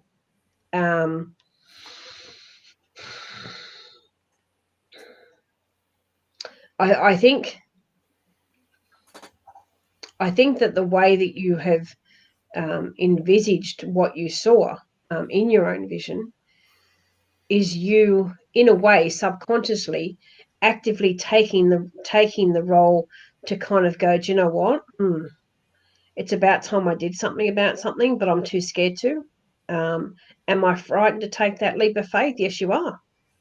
You'd rather finish it before you started, if that makes sense. And that's the whole thing about You know, floating past something, you're allowing an opportunity to just float by you. You know, it's just floating on by for you to go, bugger it, hang, gone, it's gone.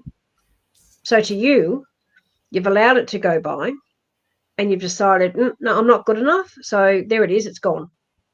And that's hence the hanging at the end of it, because that's a really sharp vision to it sound, it starts to sound nice that, you know, you're floating down here and bang, hung. You know, it's a really nice vision, and then bang, it has this instant thing. This is your subconscious trying to show you a way that you keep missing opportunities because you're the one that keeps letting them pass you by. You're the one who's thinking that you're not good enough. You're the one that's not acting in taking that leap of faith. What's the difference? If you look at a leap of faith, what's the difference? Letting it float by, letting it hang. If people, I don't want to disrespect anyone that's hung themselves, like seriously, but there's always something stood on for that to go, for the rope to tighten. So if you're taking a leap of faith in a different direction, you're still throwing yourself out there. You know, there's some images on Google that if you type in, you know, a leap of faith, it's someone jumping off a cliff. Which in reality, if you jump off a cliff, like, are you going to live? But that's just showing you how someone can leap, I guess. So some of those, you know, some of those pictures, I kind of look at that and go, yeah, it's kind of a leap of faith, but it's also someone jumping off a cliff. Sometimes it doesn't marry up together, if you know what I mean.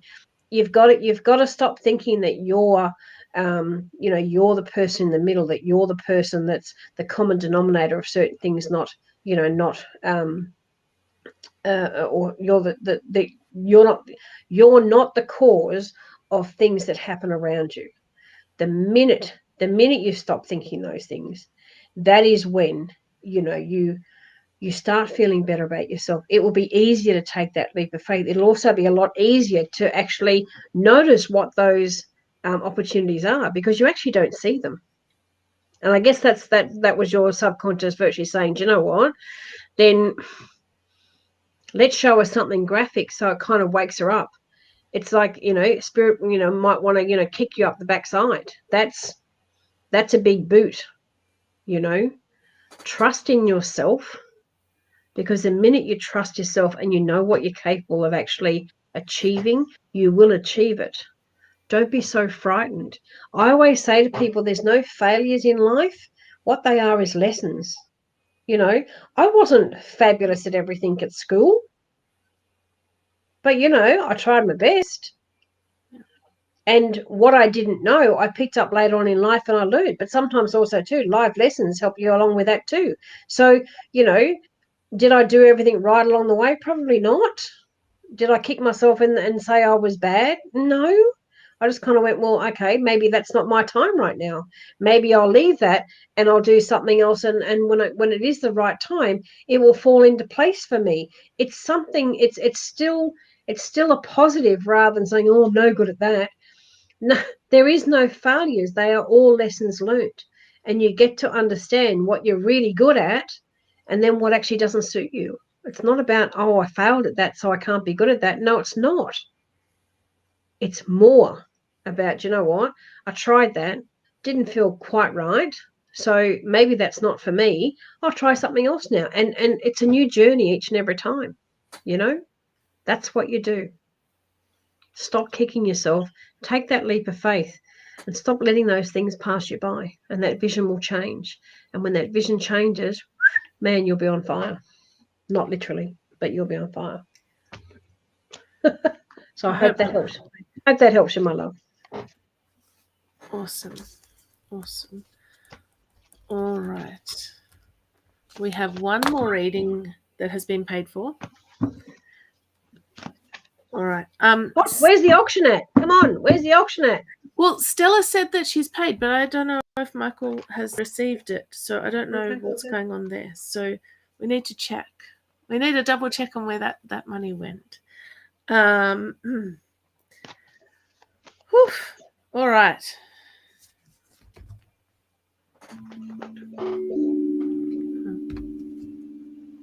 I love my drums. Yeah. I have one more reading. Tijuana. Oh, have you put a comment in there? I know you're probably watching. She's hasn't come through. All right. So Stella, if you did put through another lot of money, can you just double check where it's gone to, or if you made sure you finished the process, please? Because at the moment we're still sitting at $100. Tijuana put money in for a general reading or what you see for the next 6 months, please. And are you watching, and where's your comment? Is she still here? She will be here because she's her mum's watching. You read for her mum a little while ago.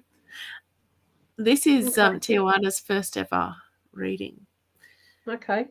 So can she put a comment up now to let me know that she's here? Hopefully. I'll be patient and give it a moment. Some people type. Excellent news. Some people type a bit slower than what I do. So you know. I type pretty quick too. If you're here, come talk to me. I shouldn't say that. I'll get bombarded by 1,000 spirits. That's right. Do you really want to open that door? I know. Well, yeah, the portal is already open, so I just went, that I shouldn't have said that. Because when that portal's open and you say that, my goodness, I'm going to have a long time before I'll get to sleep tonight. I'm letting her know in case she is off. Okay, cool. Renee's on it. Awesome. Renee's her mummy. So while we're waiting for that, come on, guys. Where's the auction at? Where is it at?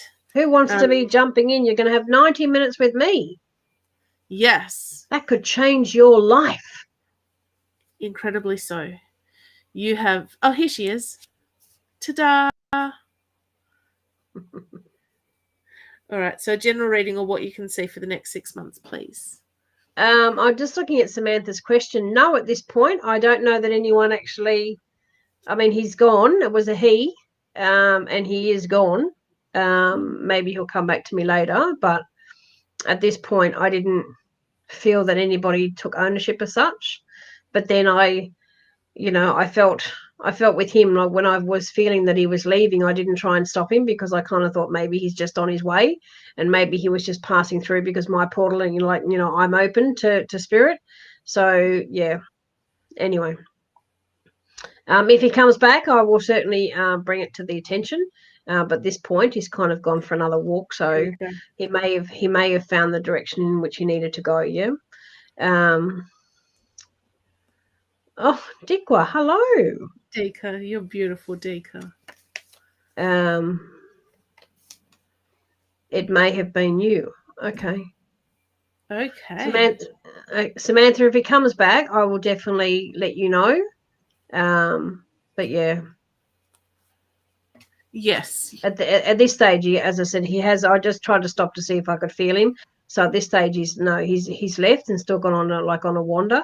So it may not have been the person that you may be thinking of, but as I said, if he comes back, because now that that you've owned it as such, then he may kind of come running back and kind of slap me in the side of the face, so to speak.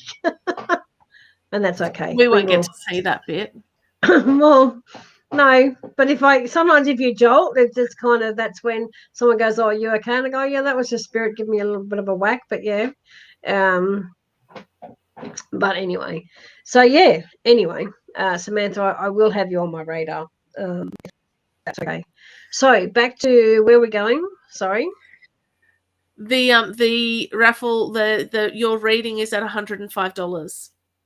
Come on, guys! Got $360 worth. Come on, get that going. Oh, Dika messaged me earlier and said, "Would you take payment in the form of one of her children? She's a bit short on cash this week." Children, no, I don't think we could hand those over to the charities, could we? Well, maybe we could. It's a bit hard to donate a child. Yeah, because maybe they'd want to just give it back. Maybe they'd go, "Thank you." What's the saying? Thanks, but no thanks. Mm-hmm. But, Don't you hand it over and say no returns? Yeah.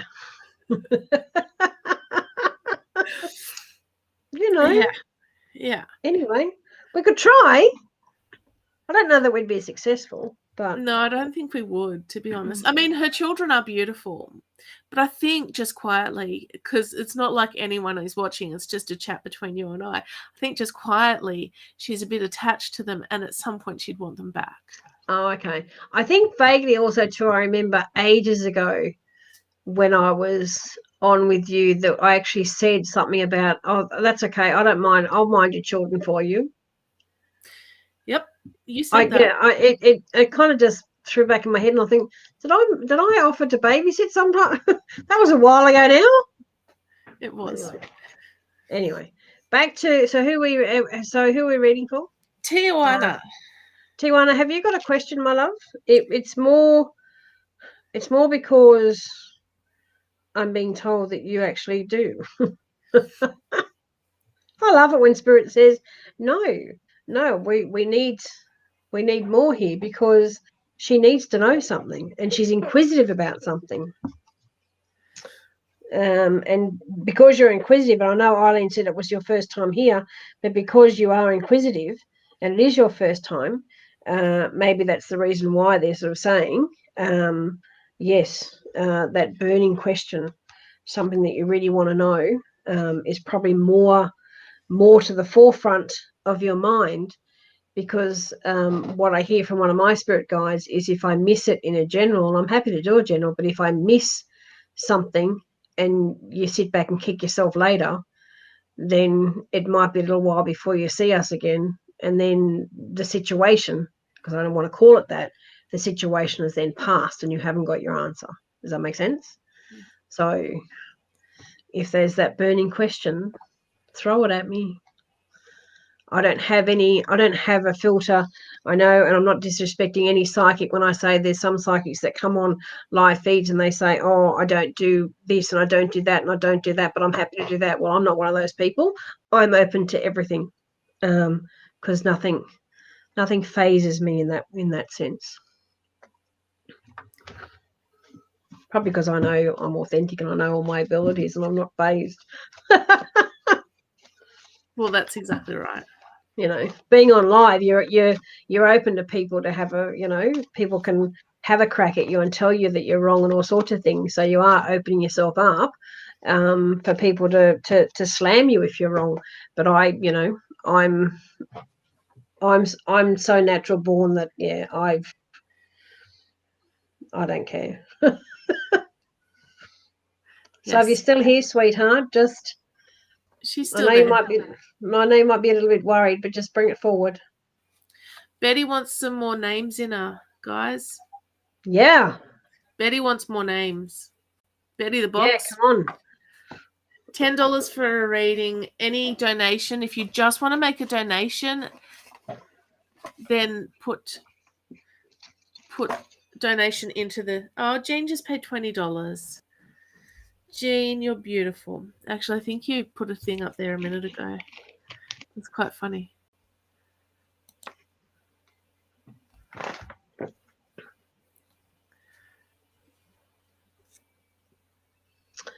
First letter of the street, and what? First letter of my street, and of my new house, and smiley face, and I'm going to say G for goat.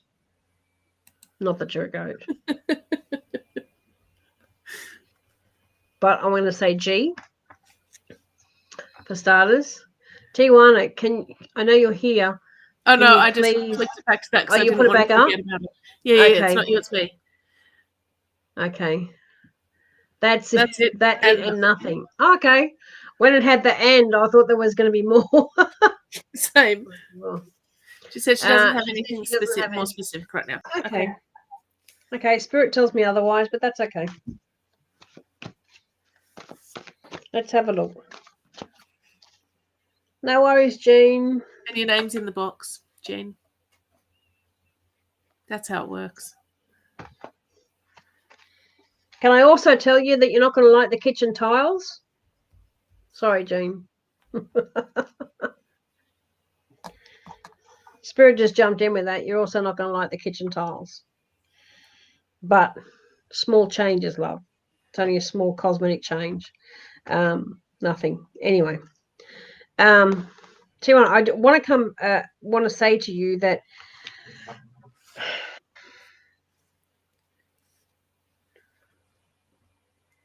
the change that you thought was never going to happen is going to happen.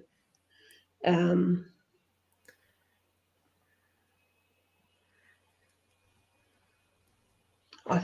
feel that you're actually, I do feel that you're quite frightened of change.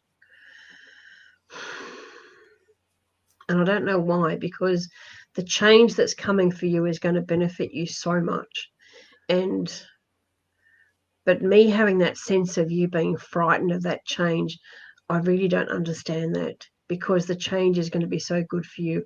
It's almost like you've been wanting this, but because it's kind of now in reach, it's just like, oh my God, I'm so scared to take that now.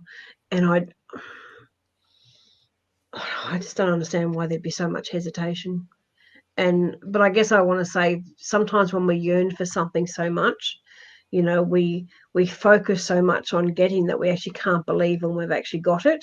So I kind of want to say to you, that's more that I think that what the scenario is. But I feel that the whole thing is overwhelming you. I think that there's even at one point I get shown that there's what would I call it, like a panic attack, where the adrenaline is just going so quickly that it just kind of overruns your body.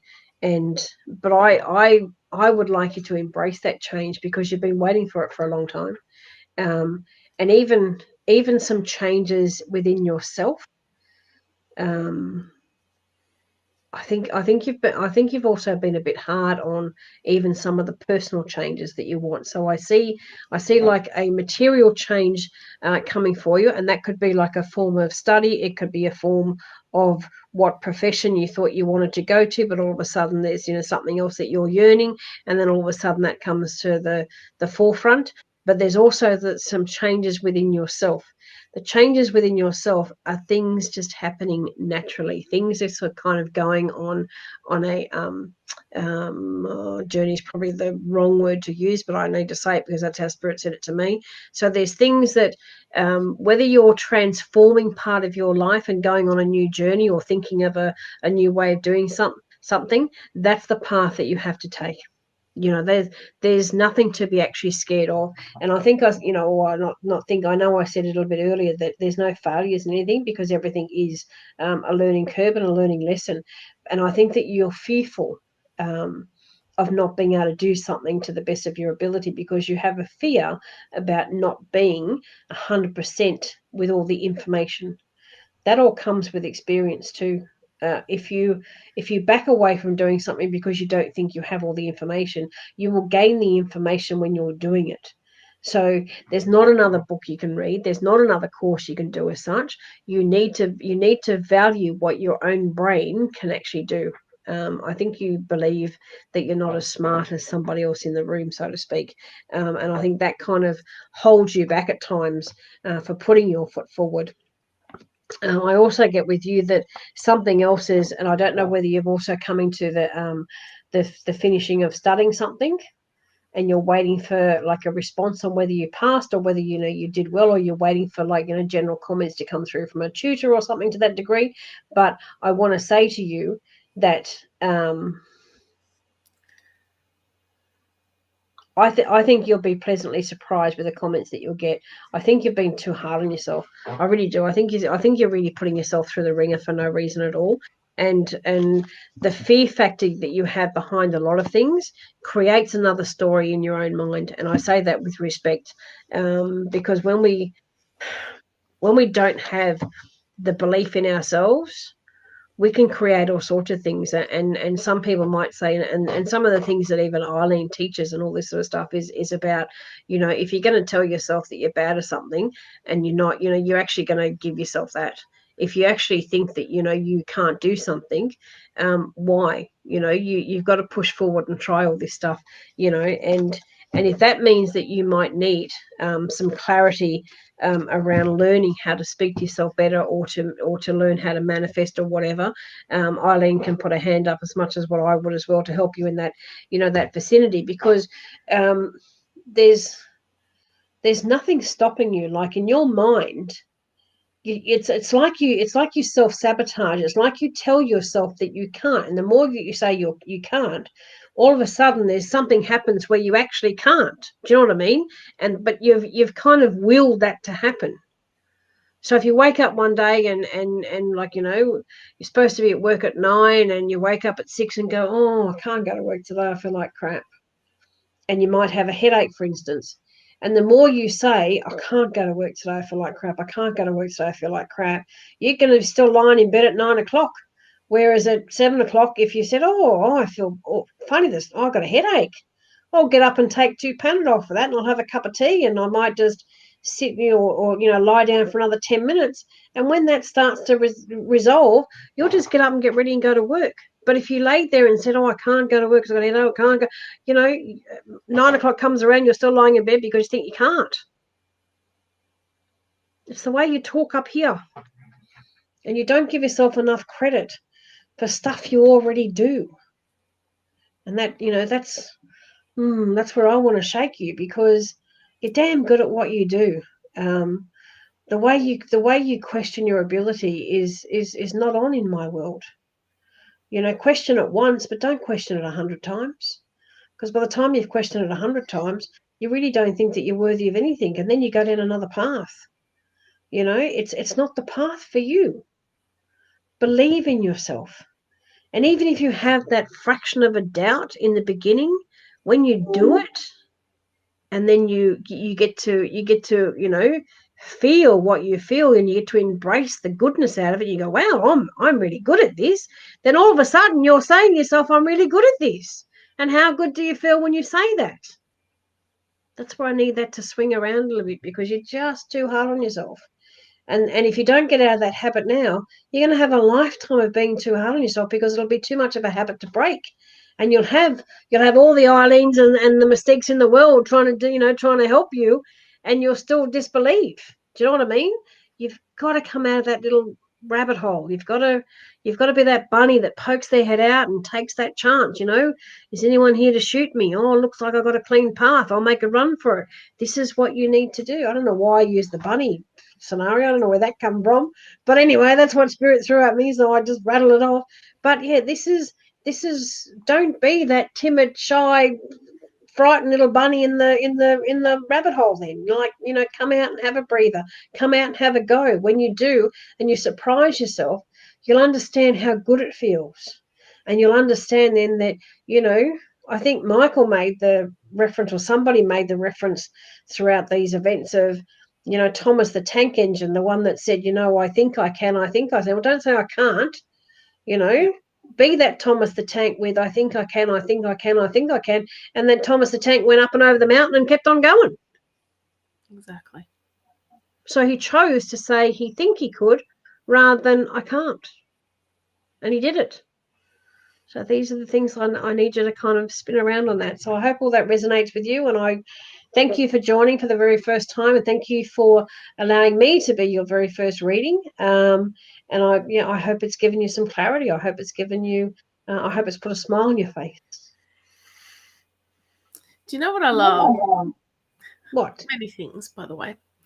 When I was at school, I wasn't good at maths, and I wasn't good at art, and I wasn't good at this. And then I started tutoring once I'd finished uni, and I had kids that I was tutoring in maths, and it got to like year 8, year 9 for one of my families that I worked with. And I was doing all the maths work with him, and I'm like, dude, I was bad at maths at school, but now I'm okay. And since then, I've done art therapy, and I've done all sorts of other things. And I'll literally just slap paint on a page, or I'll look at the page and something will come out, and that's what I have to paint, right? I was never good at art. It's not that's the problem. It's all up here. Correct. It's all in your head. Correct. So just shift the way you think. Correct. Yeah. And you do, there was, I know people say I got so many stories, but I had a lifetime almost a lifetime. I had probably the first 25 years of my life being told by people who I was supposed to have unconditional love by. I was being told on a daily basis that I was not good enough and I'd never equate to anything. And I was told those exact words to my face nearly every single day. And Yep. what did I do? I went and journaled it. I have, if anyone ever goes in my garage and finds all my journal books and whatever, they would be very surprised that I'm still here today, because that can break somebody and that can break someone to a point. These are people that are supposed to automatically give you unconditional love. And when you hear those sorts of words from those types of people, you do believe them, because you do think that they're supposed to have your back. So you believe in what they say, and it's a really tough road to continue to go, do you know what? No, I don't need to. Well, let's use the other thing. I don't need to be Miss Northern Beaches 1976. Let's use that one. I don't need to be that person. It was taken away for a reason. It was taken away because of jealousy. And that's on that person. That's not on me. That I didn't fail that. That's on somebody else. And even at school when we had the what do they call them now? The when you go on trial and employment, what is it called? Probation. Sorry. Probation. No, you know how when you work experience, that's the word I was trying to look for. Like, I thought I wanted to be this great nurse. Like, I'm going to be the best nurse ever. So my week of work experience was actually at Manly Hospital, and I was gobsmacked. And I'm thinking, oh, it'll just be admin. I'll be just walking around the hospital. I might, get to serve someone in the kiosk or whatever. They'll just show me what the hospital's all about. They might, all that sort of stuff. I was thrown in the emergency ward. I saw things that I should never have seen at the age of 15 and a half. I should never have seen them that young. No. But I was thrown in that scenario, and I said, oh, I can't be a nurse. And that was my instant reaction. I can't be a nurse. I thought I saw things that I shouldn't have. And I thought, oh, I can't be a nurse. And what has occurred since then? Oh my God, I've resussed people. I have picked people up off the ground. I've pulled people out of car accidents. I've gone and I've helped. I've put deceased best friends in body bags. I have done so much more than what I saw in that week of emergency. I've laid on the floor with somebody when they want to die. I have delivered a baby. I have done numerous things that I never thought I would get a chance to do. Does that mean that I still take on board what I was told in those first 25 years of my life? And I want to add, when you're also not a size 8 and you're bigger than everybody else because you've got bigger boobs than everybody else and everybody picks on you, blah, blah, blah, blah, it was like I had a double whammy. But I chose to kind of go, do you know what? I don't need to be perfect, but I need to be me. My mother, who's such a narcissistic person, by the way, but I still get told that I'm too loud and I'm too colourful. Well, what, for you? Am I just too loud because I'm drowning out you? Am I too loud because you can't handle my personality? And that's what I say even to men. What is it when you say I'm too much?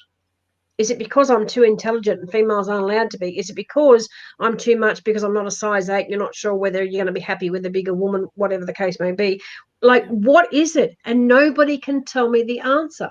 Nobody in 60 years of my life can actually tell me the answer. And you know what? If they could, I actually don't care.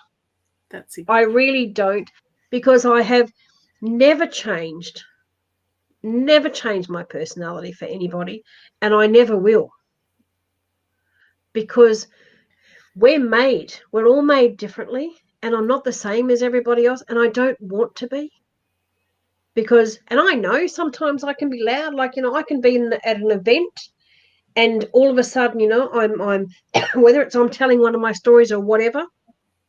Well, sure, I have flair, I have personality, so some of my stories sound probably, maybe sometimes bigger than what they are, but they're all truth. Yeah. They are all truth. I just have a flair for telling them, and I might draw a crowd and everybody's embracing what you're saying, and everyone's getting all intrigued and whatnot. And if I've got a group of people that kind of go, well, what has she got that we haven't got? I went through 25 years of my life thinking, what have they got that I haven't got? Yes. Because I was led to believe that I was nothing. Now, if I chose that path of believing I was nothing for 25 years, would I have been here for year 26, 27, 28, 30 and onwards? I chose to stay as being me. I chose to block all that out, and I chose my path. And all my path is about helping everybody else be the best versions of them. And being authentic in the psychic world, believe me, there are some that aren't. But when you know that you're authentic and you bring through such wonderful things for every other person and whatever, and just a slight thing that they know that you've connected to the right person and they know you're not bluffing them with BS, that's called respect. I don't need to be loved by people who think I'm too much. But I also know that I don't need to be perfect. I know who I am. I know what I bring to the table, and I know I'm authentic. And that's all that matters. So anyone that is struggling with anything in their life, if they feel that they're not good enough, if they feel they're not on the right path, if they feel wrong in any way, shape or form, it is not a crime to put your hand up. I've just owned all mine. For 25 years, I was made to feel like that, and I did. I felt like I was worthless. I've done many exams in my throat. Spirit's getting me now.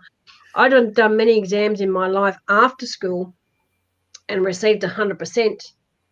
And he's going to get me. I've taken those results to the people that are supposed to offer me unconditional love. Yes, I know. Thank you, Eileen. And I hand over something that says 100% excellent work. We want to use this, somewhere else. And I get told, oh, is that it? Well, what else can I get? Yeah. Can't get 101. It's only out of 100. That's it. And I get told, is that it? My son, my 6-year-old, for the longest time, because we've had him for so many of his 6 years, he came out one day. He said, "Mummy," I said, "What's up, mate?" He said, "I want to be a knight when I grow up." And I went, "Awesome. That's a great plan, mate." Do you know what? He could come out and tell me anything, and my response to him will be, "Excellent. How can we make that happen?" Correct. Last week it was, "Mummy, I want to be a famous YouTuber." Oh, fabulous. Let's see how we can make that happen. No, Mummy, I have to do it today. Okay. Yeah. Whew. But you're embracing those things, which is what unconditional love's all about. That's right. And there was a book that was written many, many years ago. I think I read the first copy when I was about 12. It is still very relevant today to people who think that they're not good enough to get a man in their life, or for men who don't think that they're good enough to get a woman in their life.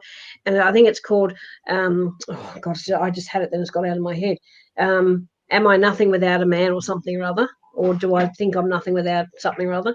And it was written, it was written so many years ago. As I said, I read it when I was 12. But it was part of something I was doing at school that I had to read it.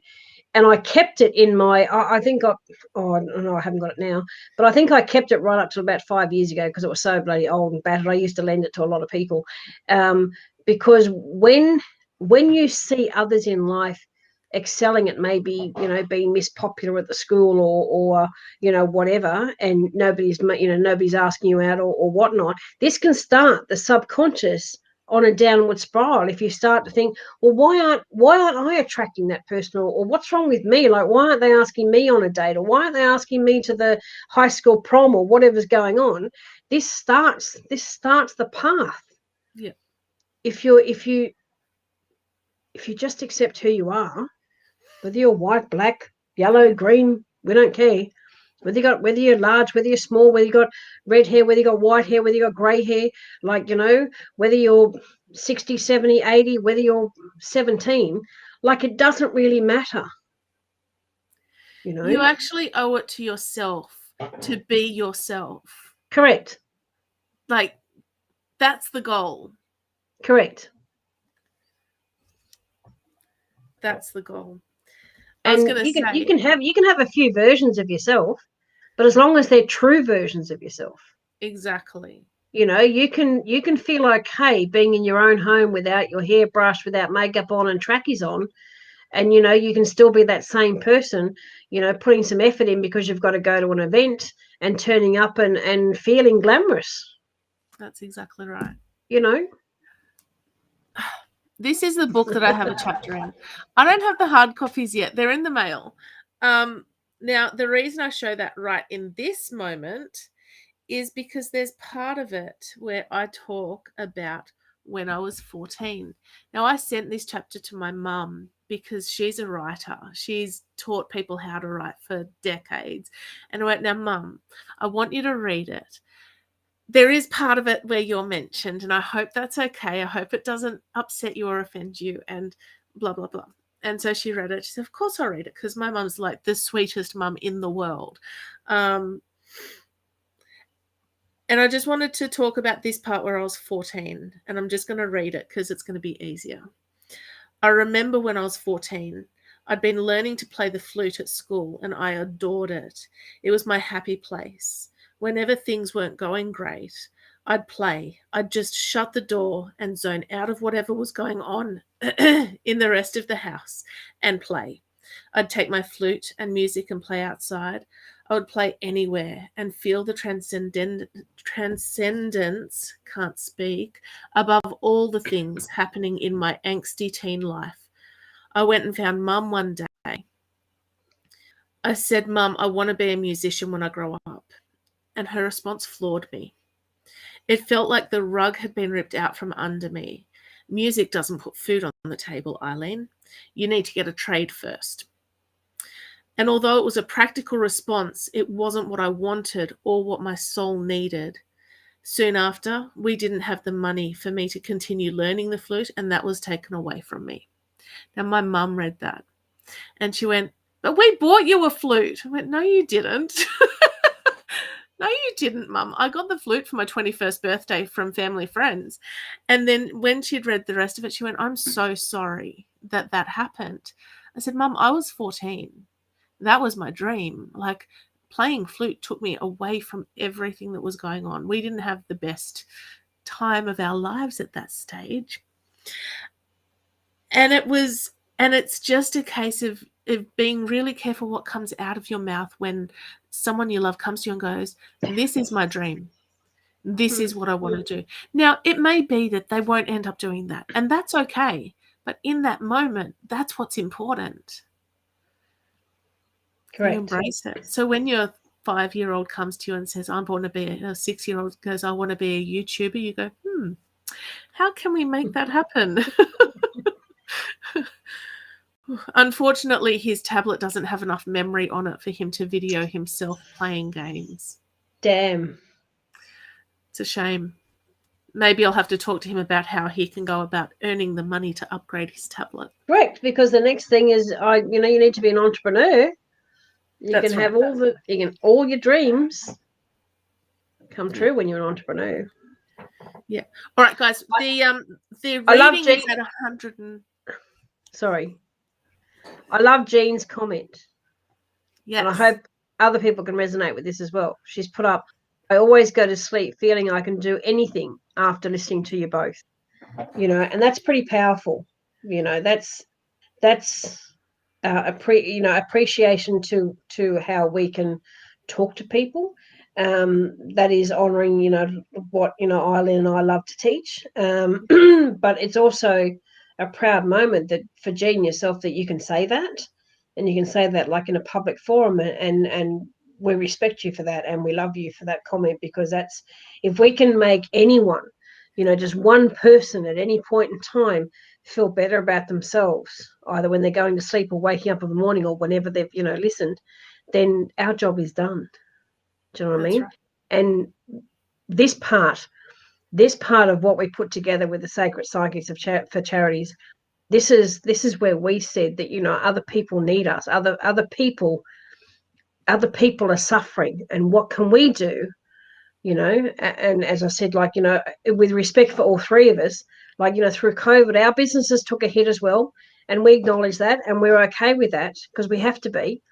but we probably deal with it maybe a little bit different in our minds because we kind of know some certain things that we don't want to take a nasty path, or we don't want to think bad, and because that will bring some negativity into us. So we're always kind of like upbeat about it, even though that, but we also thought there's some charities out there that don't get the government grants. They don't get the recognition they deserve. And when governments get up, and I know just for mine, when governments get up, and it will probably affect all three actually, when governments get up and say, we're donating millions of dollars now to mental health, does it go to every single charity that has something to do with mental health or for helping, people in need? No, it doesn't.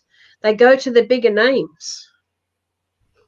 So you're bigger, and I still have, don't get me wrong, I have respect for all the bigger names, because they do such fabulous work too.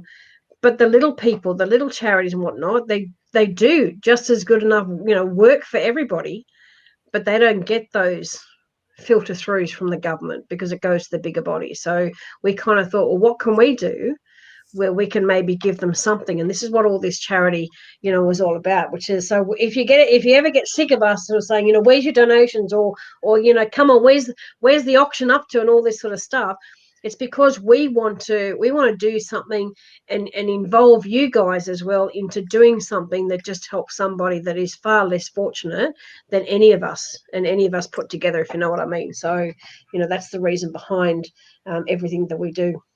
Yeah, 100%. Now, Stella has the top bid for your reading, for your 90-minute session. It is sitting at $105. We've run out of readings to do.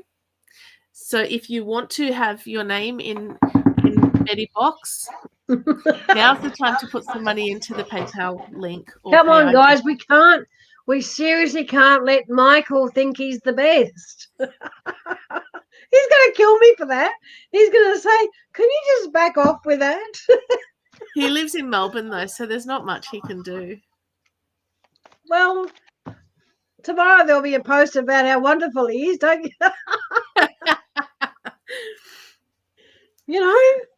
But it is. He's jumped in. I knew he would. I knew he'd take the bite. That's a Michael. That's a Michael Jackson saying, Mr. Michael. Yeah. So Stella has it at 105. So if you want that 90-minute session with Mystique, for Helen, it's literally $5 or $10 more. For anyone else, it's 110. Is it 110? I just lost my brain. Which paper did I write it on? No, that was last night, so that was crazy. So we're literally at the point where I just got a message on my phone. Obviously someone that I know is watching. Thank God. Excellent. She says, does it all go to one place? No, it doesn't. It's the original catchphrase, as I'll call it, or let's just hashtag it. The original was 3 psychics, 3 charities, 1 Guinness World Record. So that was always our our catchphrase, so to speak. Yes. So the total amount of money that we raise goes to the 3 different charities. So 3 different charities will get a portion each. So that's why we kind of bang on a bit about we need to raise the total and all that. So if we get excited about early in the night, hitting the $3,000 mark, that's $1,000 for each charity. That's a nice that's a nice even number. But why aren't we reaching for 4? Do you know what I mean? So that's where that's why we kind of bang on a little bit about $5 is a cup of coffee, or a cup of tea when you go out. I mean, I wouldn't pay $5 per cup of tea, but you know what I mean. All your coffee connoisseurs will say that there's certain places that make the best coffee. So it's a cup of coffee. It's as we say, we're not getting a cent for any of this. So we did the big night on Saturday night. 6 hours and 16 minutes we did on Saturday night. Michael kicked it off, called it the after party Monday night, and did more. And then Eileen and Michael did last night. And then Eileen and myself are doing tonight, but Michael is in the background. He's being our not support not PA. visibly being seen. He's being little Mr. Admin tonight. God love him. Yes, He'll say he was admin as well last night. But and look, he's done a fabulous job all the way through. The number to beat is now 110 with Helen. Oh, there we go. Thank you, Helen. I think Stella's gone to bed. Oh. Do I buy a house or give it all for a reading? Oh, no, that's an easy one to choose, Jean. Easy choice. And you wouldn't be giving it all to a reading, let's be honest. Yeah, let's be brutally honest on that one. You have to go where you feel it is best for you to go. Yes, whatever direction you feel is the right direction, Jean. That's right. Then that's the way you go. You follow the path. You put on your little red sparkly shoes and yeah. Which is Dorothy on the. But yeah, so yeah, there's no place like home. No. But I mean life is hard enough, and I said it during the piece and Pay ID. Sorry? We just got a payment on Pay ID. Yay! Thank you, guys. I just got to send $10 for a reading with Mystique. See, they don't want us to leave tonight. Yay! The more the merrier. The more the merrier.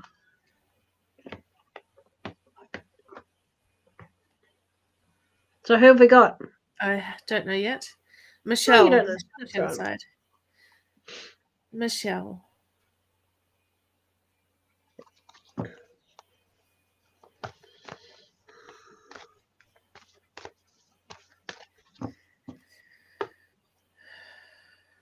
Was there a question with that?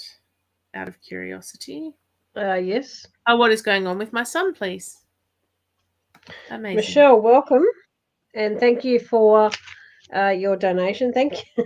See, you just didn't. You wanted us to keep going. Michael will think of something else. You watch next week, there'll be another theme. Oh, Michael's on the ball. As always. Michelle, what I actually want to say to you is there's some big changes that have been going on with your son. Kind of hits really close to the heart too. I think wow, okay.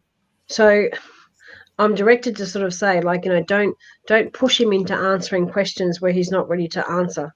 As such, there's a few little how can I put it delicately? There's a few little changes that are going on with him, a few little things that I think he has discussed with you, but still in his mind, he's not 100% ready for the flow of where he needs to go in life, and there's some confusion around that. So I don't know if he, and with all due respect, I don't know whether there's some things that he feels that he's lacking behind him, because I kind of need to touch on that and virtually say, do you know what, he's actually not lacking behind in it as such. I think because he's not maybe out there like everybody else, I think he feels like he's dragging the chain behind, which, if that makes sense.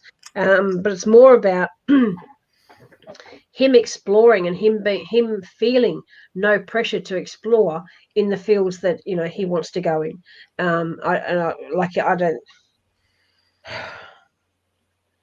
I kind of got three spirits in my head, virtually all saying three different things, which is really weird, which is making me think that there's so much more confusion.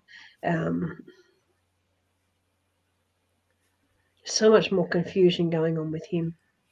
Can I ask if there's something that's happened in the last 6 weeks where there's been like a massive change? Something has been said to him, and I believe it's something that's been said that's not really nice. And henceforth, he's kind of sat there and, I don't like to say felt sorry for himself, but there's some level of not really understanding where or why that comment has come towards him, if that makes sense. Can you just jump in with that, Michelle? If you don't mind.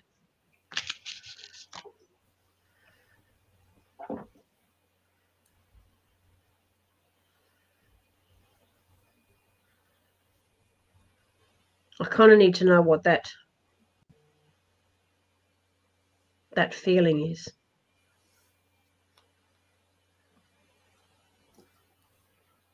Okay, I'm not really sure, but a lot of confusion going on. Okay. The confusion that, I mean, I started with that because there seems to be so much of it. And whether that's he's confused about certain things that he's hearing, confused about certain paths that he wants to take a wander down but feels that he can't, something holding him back somewhere. And that's why I said I don't know if it's someone that has said something to him that's made him even reevaluate the person that he is. I get some hurt behind it, which makes me think that somebody has said something, because I do feel some hurt behind it, and I'm being shown that it's almost like he was spoken down to as such. So I get that vision from spirit, and I get that he was spoken down to, and he doesn't know where to put it.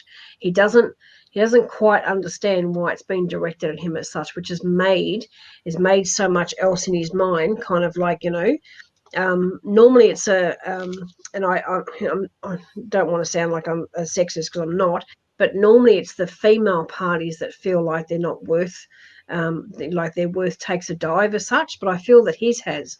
I feel that whatever has gone on and all the confusion, he doesn't feel like he should be exploring the avenues that he wants to, because he feels like he's actually not good enough to go down those paths. So I kind of need, possibly from you, some intervention in there, just from yourself, in sitting down with him and seeing if he'll open up and actually have that discussion with you. And that comes back to, like, a reading we had earlier about people being clear and concise about, what they need to discuss, and having, being open and honest.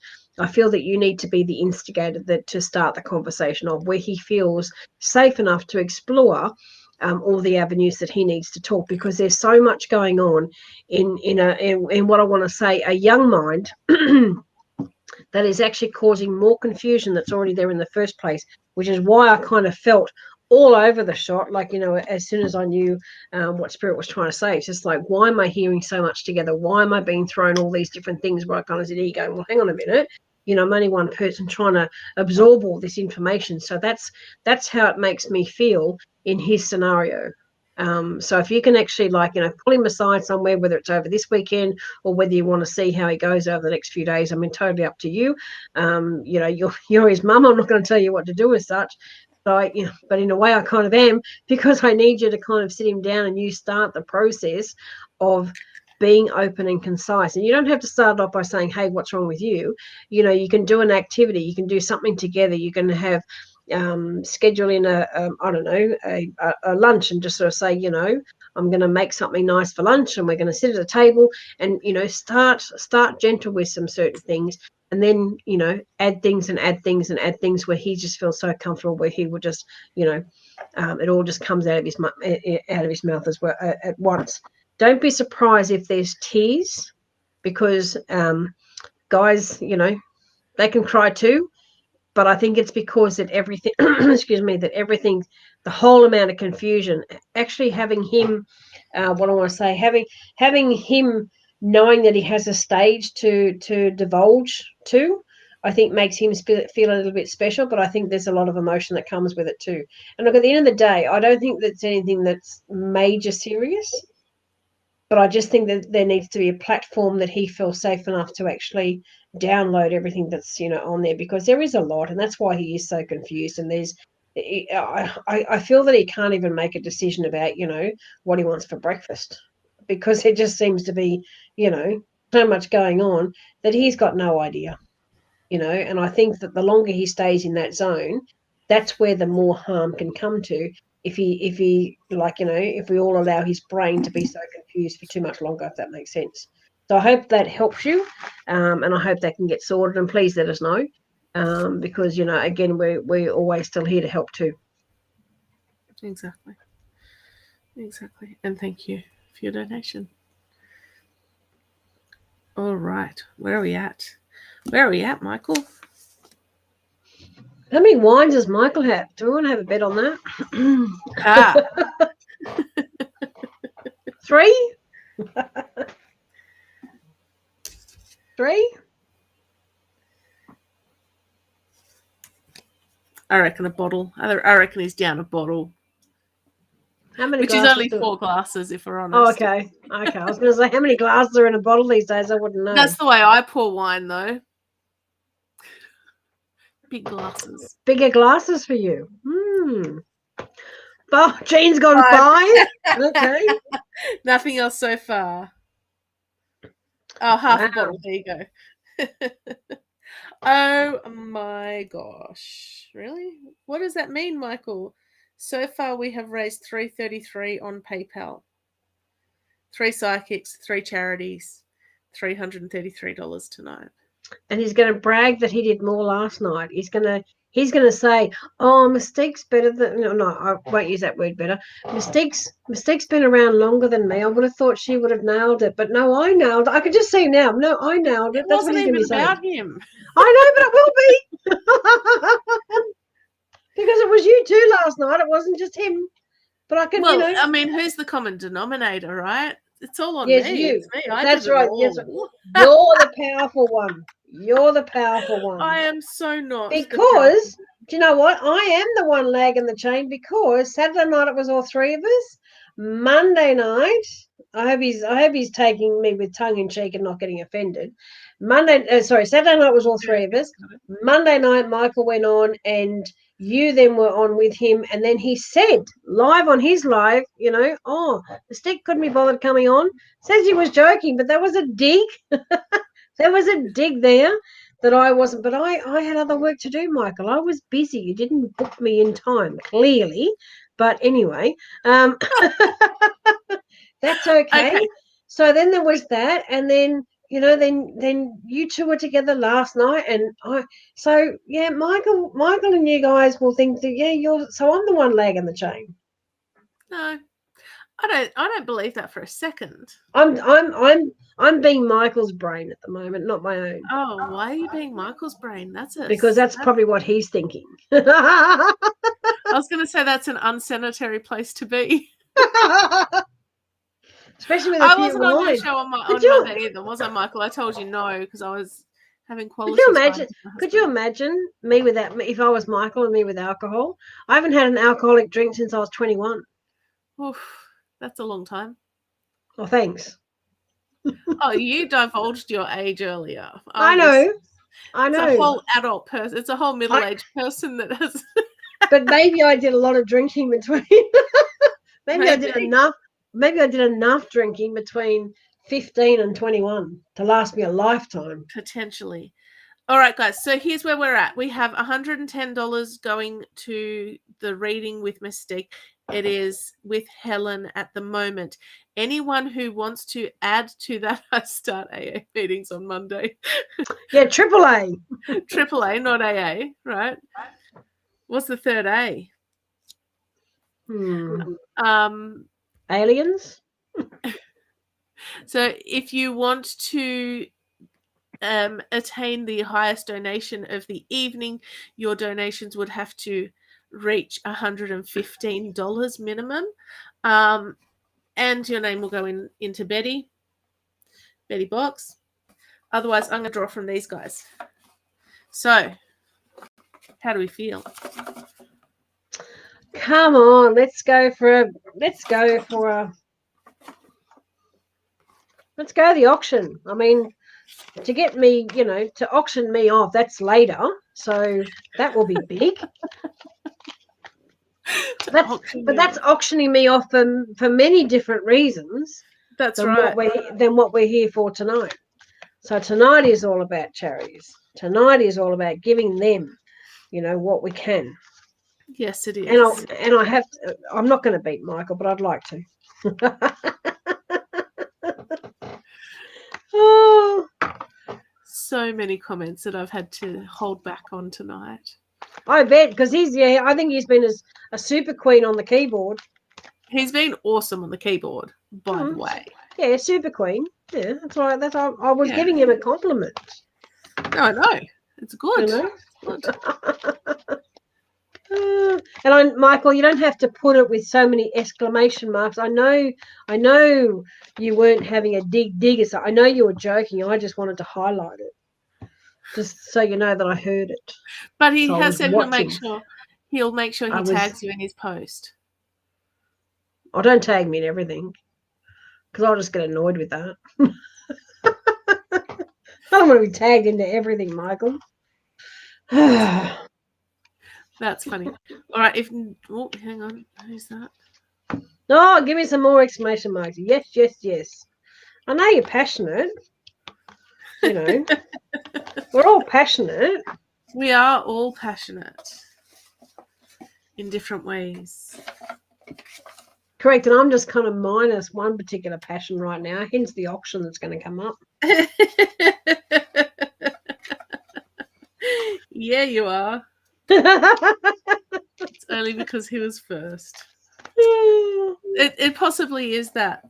These prizes the last 2 nights, we didn't plan these. These have been just a flow-on effect of the awesomeness that is. I'm just mixing up this, making sure they're not all stuck together. Correct. So do we have no more takers on my 90 minutes? No more takers? Do we have no more takers? We're sitting at what, 115? It's sitting at 115.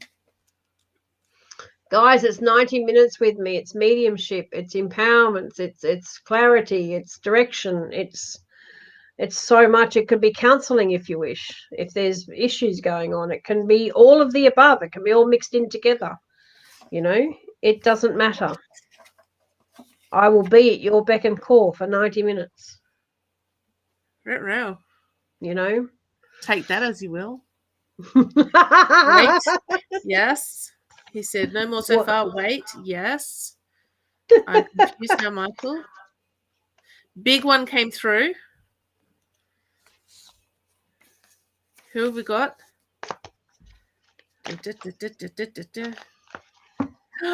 Renee! Renee just paid $120. Renee! Awesome. That's awesome. That's amazing. So who had the 115? Helen. Helen did.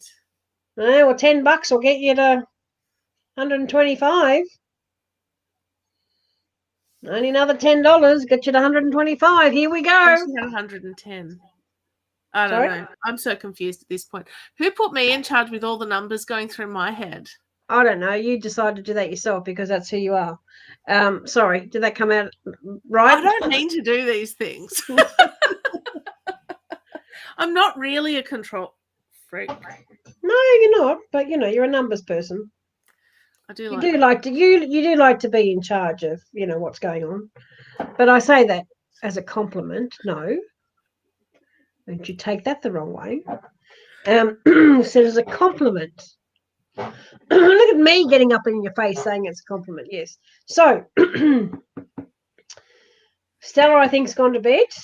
Stella, I think, has gone to bed, so it will be up to because Helen. she's always up at Sparrows, whatever. She's up at like 4 a.m. or something or other, which I was this morning, just quite quietly. I was actually up at 10 past 4, but that's okay. Now, and we had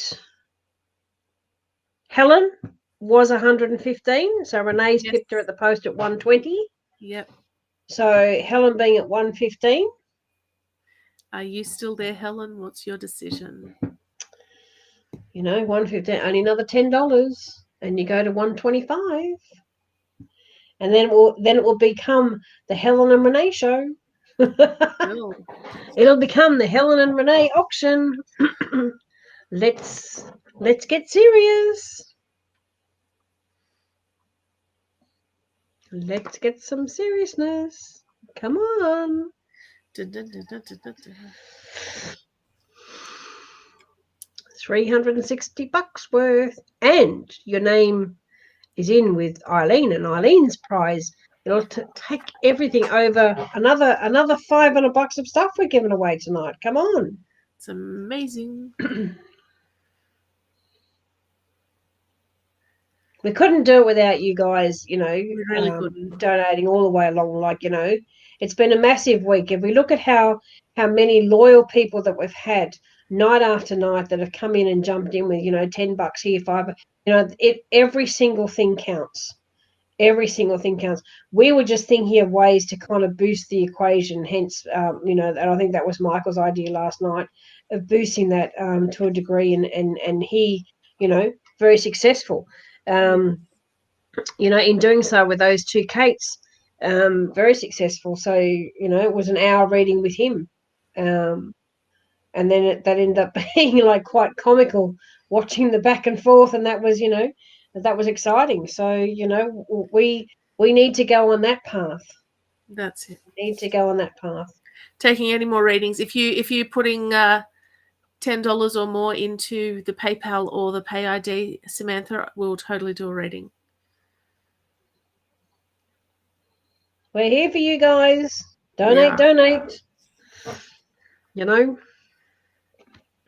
Eileen's shows normally go for an hour. Last night, what did you and Michael do? 2.5 or something? About that. And we're gone 2:40. Come on, guys. Yeah. We love being here for you anyway, so We do. But it's also nice to make as much as we can for the charities. That's exactly right. And for us, that's what it's about. It's literally not about us.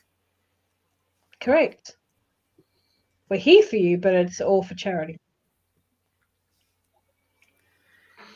So between Helen and Renee, what's going on? What's going on? Renee's in the lead at 120. 120 for 360 is cheap. Yeah, that's right. I'm not saying your donations are cheap. Don't get me wrong. Don't take that comment the wrong way. What I'm please, everybody, don't take that the wrong way. I meant that in the greatest respect. That's a bargain. It is. But if anybody wants, that full blown mediumship and empowerment and all that sort of stuff, let's get moving. Let's get moving. Just got one. Drum roll, drum roll, drum roll as we wait for Michael. Samantha just paid $20. Samantha, would you like a reading with Mystique or myself, or one for her and one for her partner? Any loved ones that have passed around us? That's over to you, young lady. Me? No, she's saying she is, Jean. I love your work, Jean. Jean, you've been listening to Eileen too long. She comes up with those sorts of things. That's hilarious. That's hilarious. So, Samantha,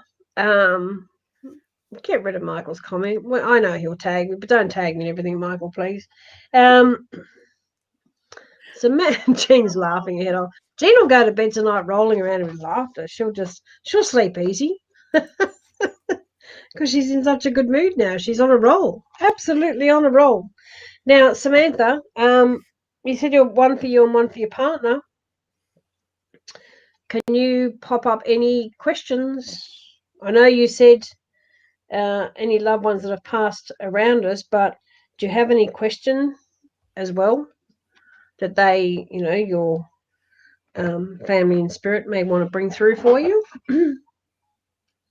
Is there anything in particular? And can we have your partner's name, which will be good?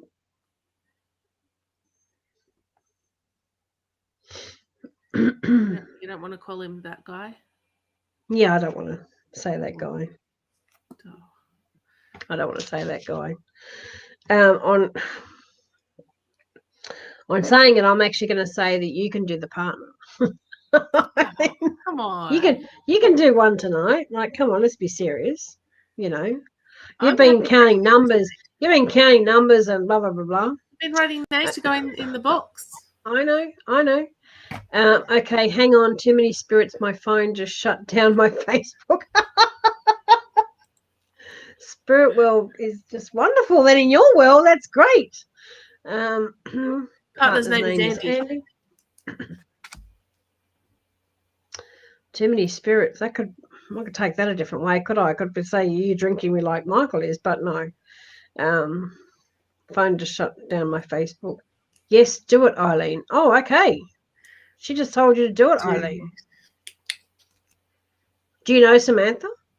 I don't think I read for her at a market the first time. Okay, I was going to say I don't think I know Samantha. But that's okay. Well, that's I don't know a lot of people. It's kind of the nature of what we do. Exactly. I probably know more spirits than I know than I know people. Oh, that sounded bizarre, doesn't it?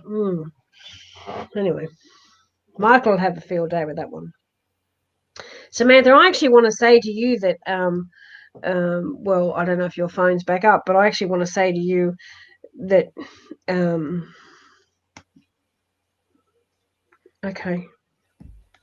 Sorry, I stop when I hear something from spirit, and I kind of have to listen to what they have to say, especially when I'm going to start with something else. But yeah, that's okay. I believe. I'm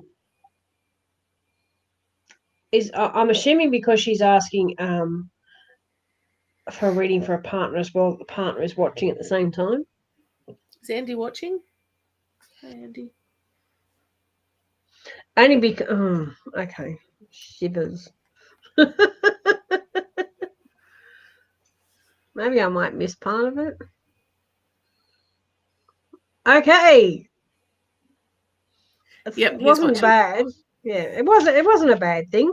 However, I just think it's a bit too much on a personal level, so I might just leave that and maybe he waved and said hello. Good for him. I like it when they can wave and say hello at the same time.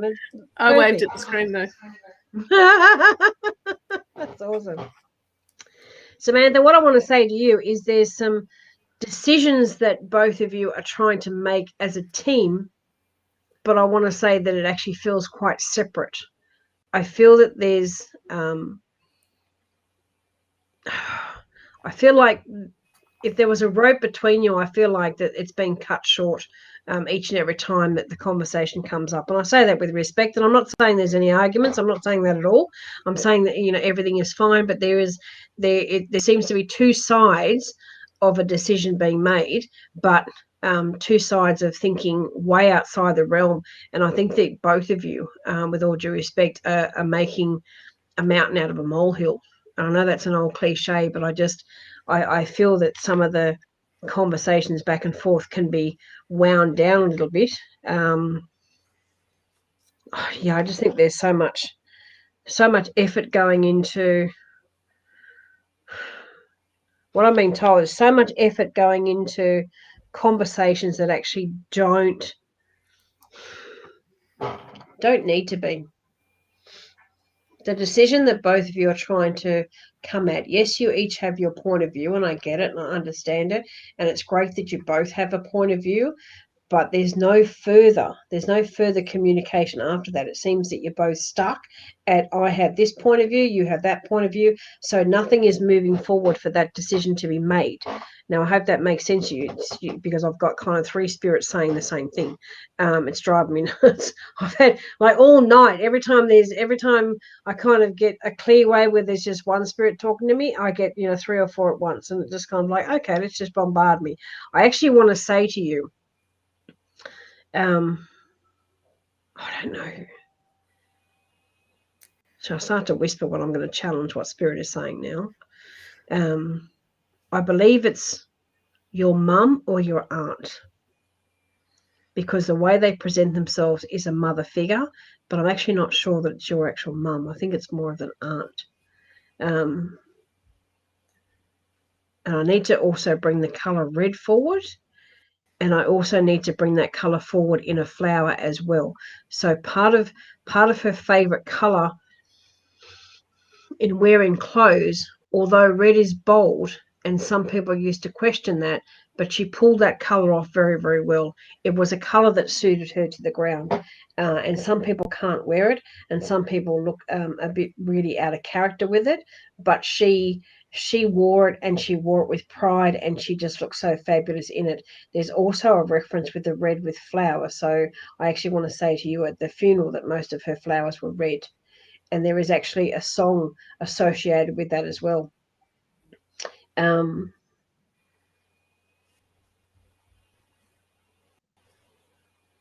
I still think I'm leaning towards, well, not leaning towards. I think I'm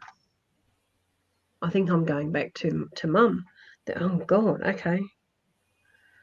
Why aren't we clear on that? Why is there some confusion around mum or aunt?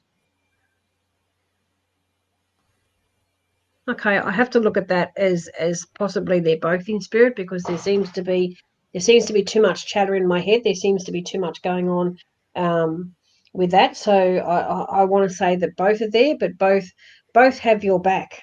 And is it you that does something with the color red, not necessarily in your home, but with a plant? Is there something to do with the color red with you as well as? Because every time I kind of look up and and look at what spirit world is showing me, I get red, red, red, red, red. So there's a big push on the red. And red is a fire color as well. So red comes also back to the the conversations and the decisions that you have to make with Andy.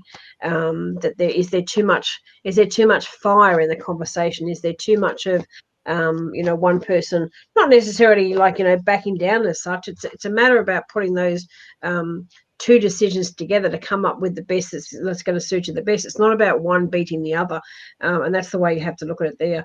Look, I believe that you're both on the right path, and you've both got valid communication and valid points that you're trying to also bring forward.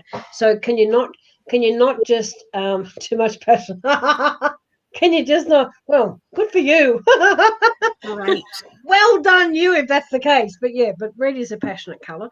But yeah, I just throw me off track with Mel.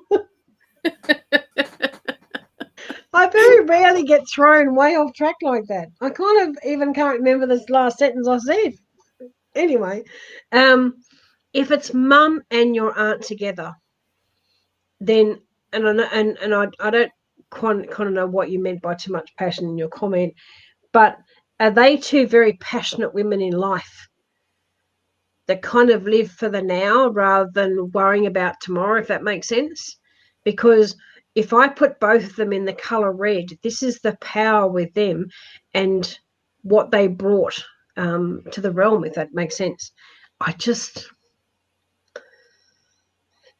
Yeah, are they passionate women? Yes, they are. Are you a passionate woman? Yes, you are. When you have a cause, when you have something in your mind, when you have a challenge, when you have all sorts of things, yes, you do throw so much passion behind it. Why? Because it's truth, because it's who you are, and I feel that mum is the same way, and if mum wants to take credit for that, then so be it. But you're your own person. You throw just as much passion behind it anyway. Mum just adds to the mix, so to speak. But at the end of the day, I see good things for you and Andy. I really do. It's about coming together as one. Yes, you're two separate, entities as such, but please come together as one, because not everything has to be, I said this, I said that, I said this, you should do this, you should do that. Like it should be working as a team rather than sometimes working as those two separate entities, if that makes sense. But, as I said, you are on the right path, and I will get Eileen to touch on something, with Andy. But to me, mum and an aunt in spirit world, I believe you have something of mum's. And again, I still get thrown that bloody colour red. I mean, my goodness. What can you, Samantha, if you get a chance, can you just let me know, like, what is the real thing with her and red? Did someone say to her in her life that you know of that she actually couldn't wear red? Did someone try to steer her away from red because she just kind of like then stuck to her ground and said, you know what? No, red is me, and I'm going to live red, and I also get the red lipstick, like, which I wish I could wear sometimes, but I can't wear red lipstick. And people say I can with my colouring, but trust me, it looks absolutely disgusting. It's not my colour at all. But but I can admire it on so many people, but I can't wear it. But also too, Samantha, with you, there's, apart from the decision you're making with excuse me, with Andy, there's another part of something going on in your life that you need to kind of make a decision on as well, but that's yours separately. And that, I think, is work orientated. There's some change, there's something coming around there, but you have to make a decision on that. So I will leave that one at that point, and Eileen can jump on with one for Andy. I won't jump too hard. No, and Andy, I didn't say anything that was disrespectful, and I hope you didn't mind me talking about the two of you with whatever's going on. But yeah, it was important because it came through that way. So, but again, everything was said with respect. I like the way the focus was on the relationship as well, because what I'm getting is time for Andy, time for Samantha, time together. It's really important to have those separate entities as well as that time together. But when you're spending time together, spend the time together. Throw away your phone for an hour and focus on each other. Play a board game. Play something on, together. Do it together, because you do need that time. The thing about human beings is we are relational beings. We do need to put our own needs first because nobody else is going to. And that's important. But when you're in a relationship, you also need that together time so that you can be on the same page and move forward. Andy, I want to ask you, who's got the pain? Have you got pain in your shoulder? I don't know who it is, but it's like right at the back there. And I don't know if it's yours or if it's someone who's coming through. There's also pain up into my the base of my skull there, which is totally comfortable, and I love every second. This is the way we work. Now what I'm feeling is that when that comes through, I want to say that I don't know if there's someone who passed with it, like a tumor, or there's something in the head space that shouldn't be there. And look, what I'm getting around you is a lot of love. People in your past, the people who have passed, your people in spirit, they love you so much, but you kind of, you ignore the signs that they're there. And very normal, by the way, when you're not expecting it, but they are there, and they are sort of trying to guide you where you need to go. But I feel with you, there's a bit of stubbornness there that you kind of you march to the beat of your own drum, and that's amazing. And it's awesome. It kind of goes back to what I said earlier. You actually owe it to yourself to be yourself. All right. It's Andy. Yep. Thank you, Samantha. Yeah, so be yourself. Be the best partner you can be. You're not going to be any good to anyone if you don't fill your cup. And start looking out for the signs of those people in spirit that you want to actually be in contact with. And look for the signs, look for the feathers, look for the, my brother's birthday this year. We've lived in this house for 4.5 years. And on his birthday, I was having a crappy day. It was not fun. I walked out into my front yard, was about to walk down the driveway, looked down into the garden, and there's this little white heart-shaped stone. Been here 4.5 years, and I'd never seen it until that day. And I've gone, right. My anniversary the other day, I was waiting on a delivery. It arrived. I got a text message at 10:10. My brother, who passed in 2004, his sign for me, I don't know why, is always binary time. And 10:10, my present for my anniversary arrived at my doorstep. And I've gone, all right, thank you. Thanks for being around to wish me a happy anniversary. Like, it's the little things, and you might not know what it means at the time, but then you'll go, I get it now.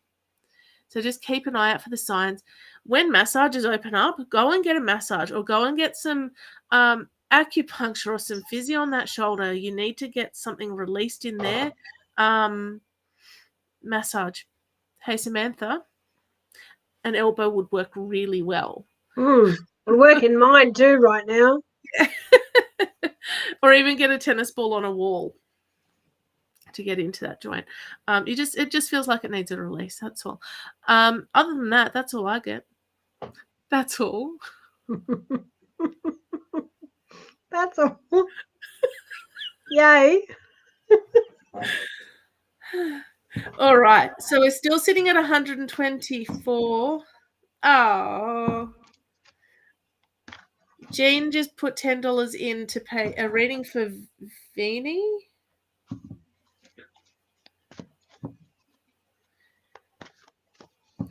Oh, is that for Vivian? A reading for Vivian. I saw through the thread that Vivian was trying to do something and she couldn't do something. Is that what Jean means? Is that what it is? I don't know. I'm just asking. Yeah, not sure. You are most welcome, Samantha. She said mine. Yes, Samantha. Yes. Samantha, can you let me know? Can you let me know about your mum and your aunt and the red, please?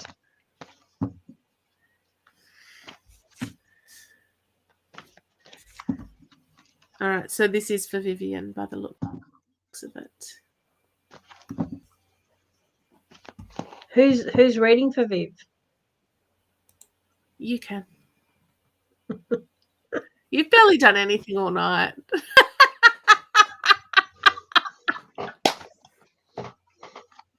Really?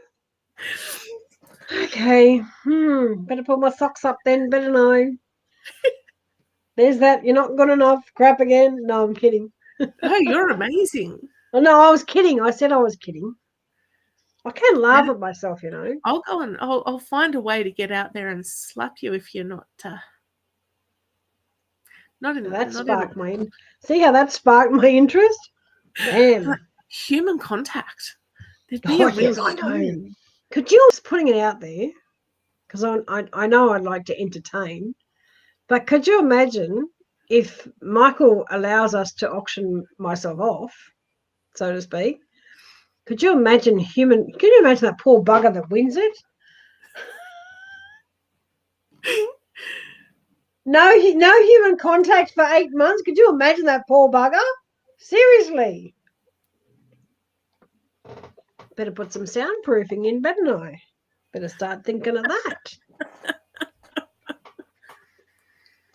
Better start doing something. My goodness. Michael, you have my permission. What, to do soundproofing? How bizarre. That's hilarious.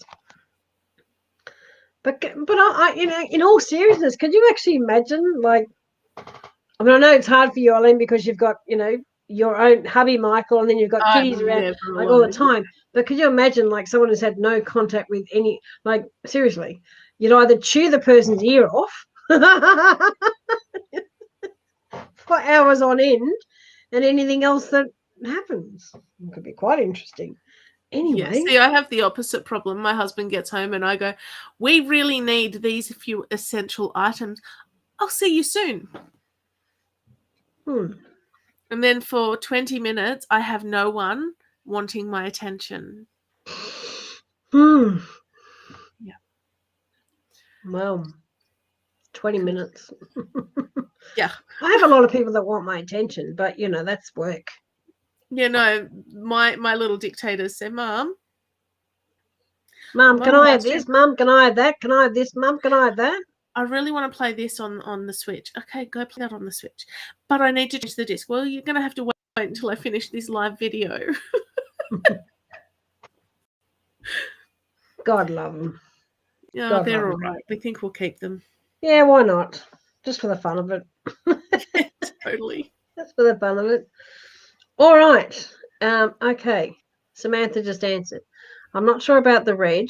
I picture Mum with red lipstick and my auntie posted a picture of big red flower yesterday. That's what came to mind. Both of them are both very strong women and have very strong opinion. Yeah, that makes sense. That makes sense. See, red is a powerful colour, and some people, I've noticed in the corporate world, if they don't have colours that belongs to a company, if a woman, and I use this term with respect, but if a woman struts around in red, it shows her confidence. It shows that she is in control of herself. It shows others that she is, that she has power, because she's that confident to pull that off, so to speak. So that's if they didn't wear red themselves, the color red and the meaning of it is that powerful, and that strength, and and passionate. So both of them are very passionate about what they do in life, and henceforth that's another reason with the red. Sometimes spirit says things in a way that only you, for instance, because I was reading for you, only you can siphon that. It didn't make sense for me, because I remember saying that, I don't know why they keep throwing that at me, because all I see is red, red, red. So spirit does things, and we have to kind of put all the pieces together in the best way that we can, to be able to get that message through. So thank you for giving that back to us. That's lovely of you. Okay, so Helen's guessed for Jean that the street address is going to begin with B. So she has a G from me and a B from Helen. Interesting. Helen, there you go. Oh well, watch this space. Exactly. We will find out at one point. Now, Vivian, is there anything you want to know in particular, please? Because your reading's been paid for by the lovely, who was it? Jean. Jean? Yes. So, Viv, if you have a question, would be great if you could let me know what that is. I like that. Oh, shit. Andy just reminded me Mum and Auntie owned red cars, and Auntie got a new red car. Well, there you go. It might be a red link. Just a small one. There's a few red links. There's a few red links in there. Any wonder spirit kept throwing it at me. As if to say there's more than meets the eye with this colour red. Yeah, anyway, that's okay. So, Viv, what's happening in the next 6 months? You, my love, you're at a bit of a crossroads. You have, what I want to say, so much going on in your mind that you don't know how to separate certain things. And then I'm not saying that you have decisions to make as such, although I do believe there's one or two in there, but there is a change of things happening with you. And I want to say one is probably for the better and one is not. And I kind of wonder if you're thinking the opposite to me, because Spirit show me that it's kind of like, I love how Spirit shows me a train, and the train is like coming into the junction. And if one of those old, like really old-fashioned ones that you pull a lever and it changes the train track. I love how Spirit does some weird things. As it pulls in towards like to go past the station, it needs to pull the lever to either go to the right or stay on the right path, like stay on the one path as such, on that path in front of it. I think that you feel that you need to stay on the path in front. However, I feel I feel that the lever's pulled and the train goes to the right, because that's what Spirit is showing me, and therefore you're breaking off into another arena, so to speak. So there's something there. There's something coming towards you where you feel that you need to keep on the same path. But I want to say to you that the change, instead of like looking at it as, oh no, I can't give up what I'm doing because it's what I love. Don't look at it in that sense. It's more about, I can still do what I'm doing that I love, but there's something else that you can add into the mix. And that's why the train goes off to the right, because it doesn't end. It keeps going. So there's not an ending as such as to what you're doing, but there's something else that's going to come into the mix, and that something else is going to bring more things. It's more of a variety about what you do, or like on an everyday spectrum, so to speak. And there's a higher amount of finances that come with it, but also too like an expansion of joy. And I say that, and that's a really weird way of saying that, like an expansion of joy, but that's the way that Spirit is in my ear. So this expansion of joy, everything you put your hand to generally makes you happy. There's some things, again, but I want to say they're past, that you didn't succeed at, and at the time you actually beat yourself up. but now you actually know that they weren't the right things, and that's okay. So they're not a burden as such. Okay, they're more about, do you know what, I tried it, it didn't work, it wasn't quite me. And you actually know that it's okay to have done that because you actually learned from it and you gained some experience and extra knowledge at the time anyway. So that was all okay. But where this thing is about going off to the right, to me, it's kind of like now wherever you go, and possibly you haven't done it because of COVID, but when you're allowed to go back to doing what you do, wherever you're situated, I kind of want you to be looking to the right, because there's going to be something that blares at you, whether that's just a sign on a billboard that is offering something or is saying something and it sparks your interest where you go, oh, that's what it is. Then I need you to do that, because Spirit is very clear on this thing to the right. And because they keep saying that, it makes me think it's not necessarily the train. That's the image that they're showing me, because that's, that's kind of like, instead of you thinking that you have to give up everything to go right, you don't have to do that at all. But it's more about when you see whatever it is to the right, it will all make sense. And then you can add that to your flavor, so to speak. So you're not giving up anything. You're not giving anything up to go to the right. That you're going to add that into the mix, and it's kind of going to make. I know there's more finances coming in with it. This expansion of joy. I kind of want, because Spirit threw it that way, which is rather odd. Those words together are rather odd. But I guess the reason why they threw it that way is because for a while now you haven't felt that joy. There's something missing there, that you haven't actually felt that joy. So the expansion of joy is more about, we know that you're happy, and we know that you thought things were going along at the right pace, but there came, whether it came to the roadblock, like where the train was coming into the junction and you thought it was actually going to stop and you couldn't sort of go. That's where I kind of want to say to you, keep smiling. Anyone that gets like an expansion of joy in that form, that's a darn good thing. And if Spirit says it's always to the right of you, then wherever you're located, please continue to look to the right. And I want to say, within the next month, you're going to know exactly what it is, and you're going to feel it, you're going to see it, and it's almost like you jump for joy, because all of a sudden it's right there in your face and you just get it. And so, Dr. Phil might say it's a light bulb moment. Someone else might say it's the penny that's dropped.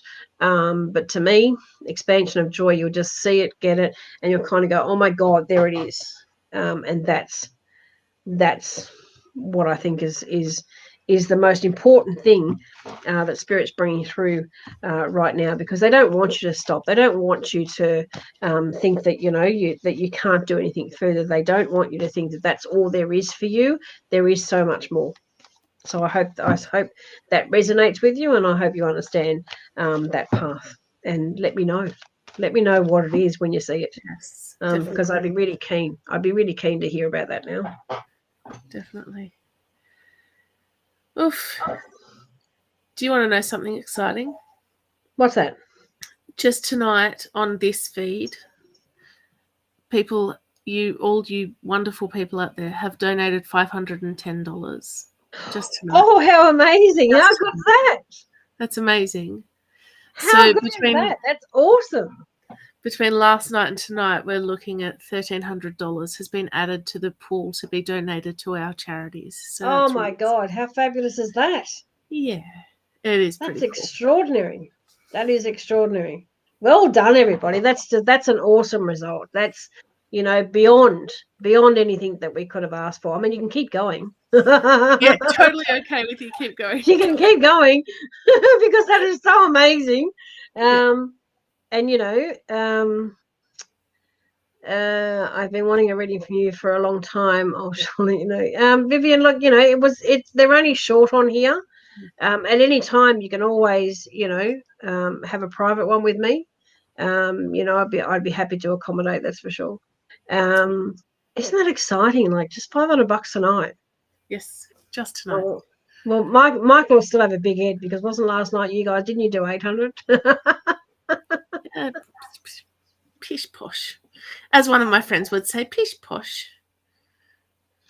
Every dollar counts. Every dollar is so extraordinary.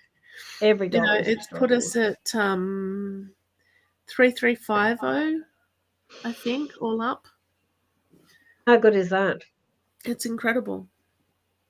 It's incredible, and you know, for us, for the three of us, it's not about us. It's always about you guys.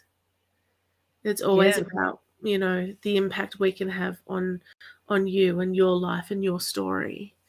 And if we help you, then that makes what we do more worthwhile. Oh, absolutely. And this time around, like doing it for charity, like, we're going to help so many people.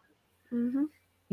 Handing this across is going to feel so goddamn good. Yeah. You know, um, and everybody that, from the head people involved in these charities to the little people, in my world there is no little people. I know people kind of say it that way, but some of the charities have got little people as in children. Yeah.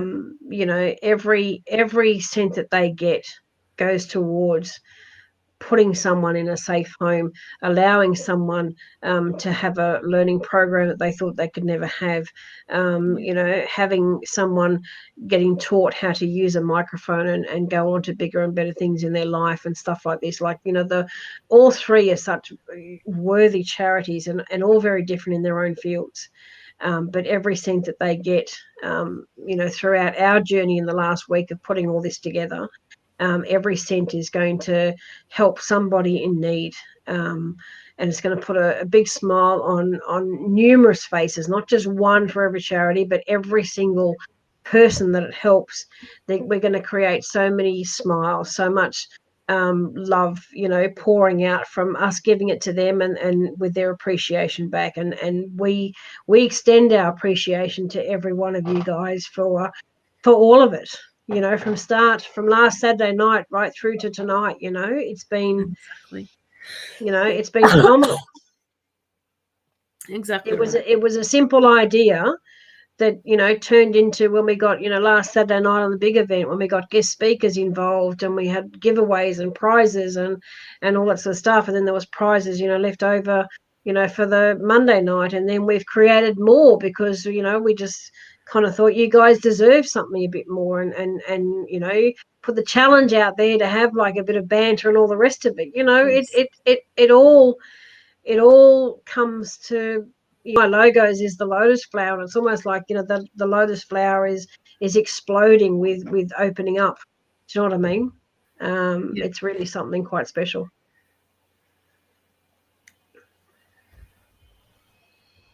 All good.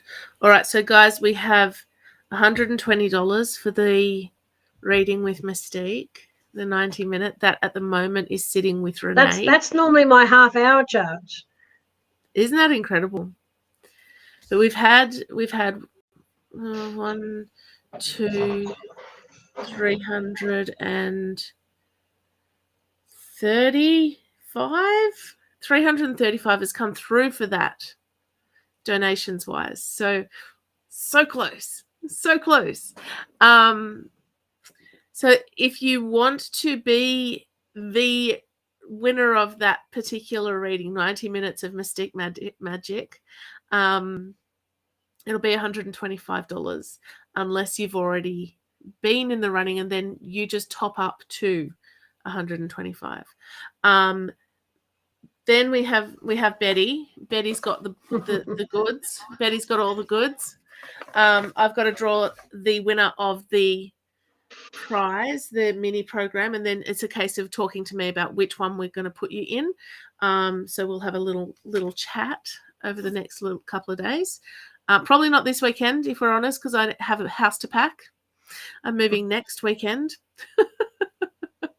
I may or may not be live next Thursday, Friday night. I don't know. Let's see how we go.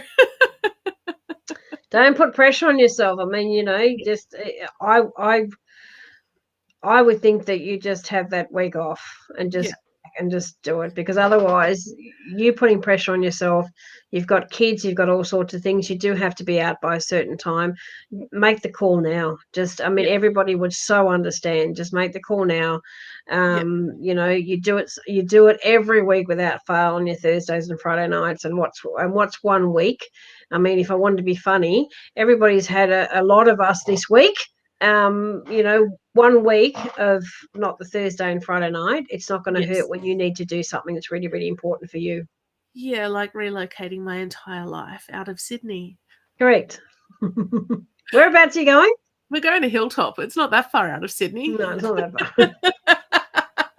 But you can call it we're out of Sydney. Yeah, right.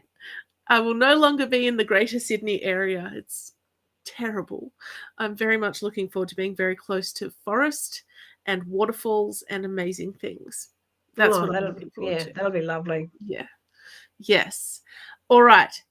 Anyone else looking to donate, looking for anything else? Because I want to call it, especially given that I've just looked at the time and it's like 5 to 12. I know. He might have got more on the monetary donations, but we did more on time. Same but different, I say. Correct. Correct. Yeah, that's true. So, anyone else willing to get in this bidding war? Anyone else want to throw anything else at it? $360 worth of value.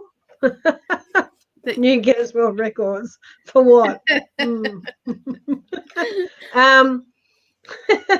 Currently sitting at, what are we currently sitting at? 120. 120.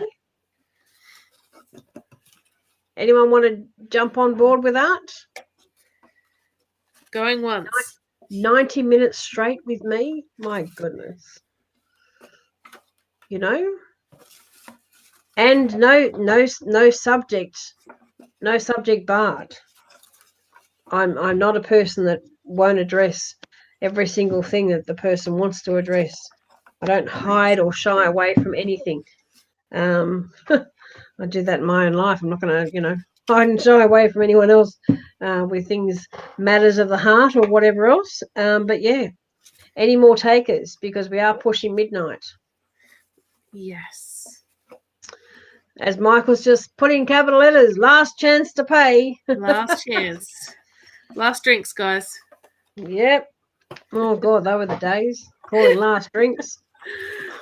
I was never around at that point. I'll be honest. Oh, God, when Nathan was little, I used to do a double shift on a Saturday with with a friend who I worked with at the time. And I used to start like at 11 o'clock on the Saturday day. Mum would have Nathan overnight, clearly. And we'd be cleaning up the bar and calling last drinks at 4 a.m. And I used to walk home in daylight. I'd arrive to work in daylight and I'd walk home in daylight. It was every Saturday night. And you know what?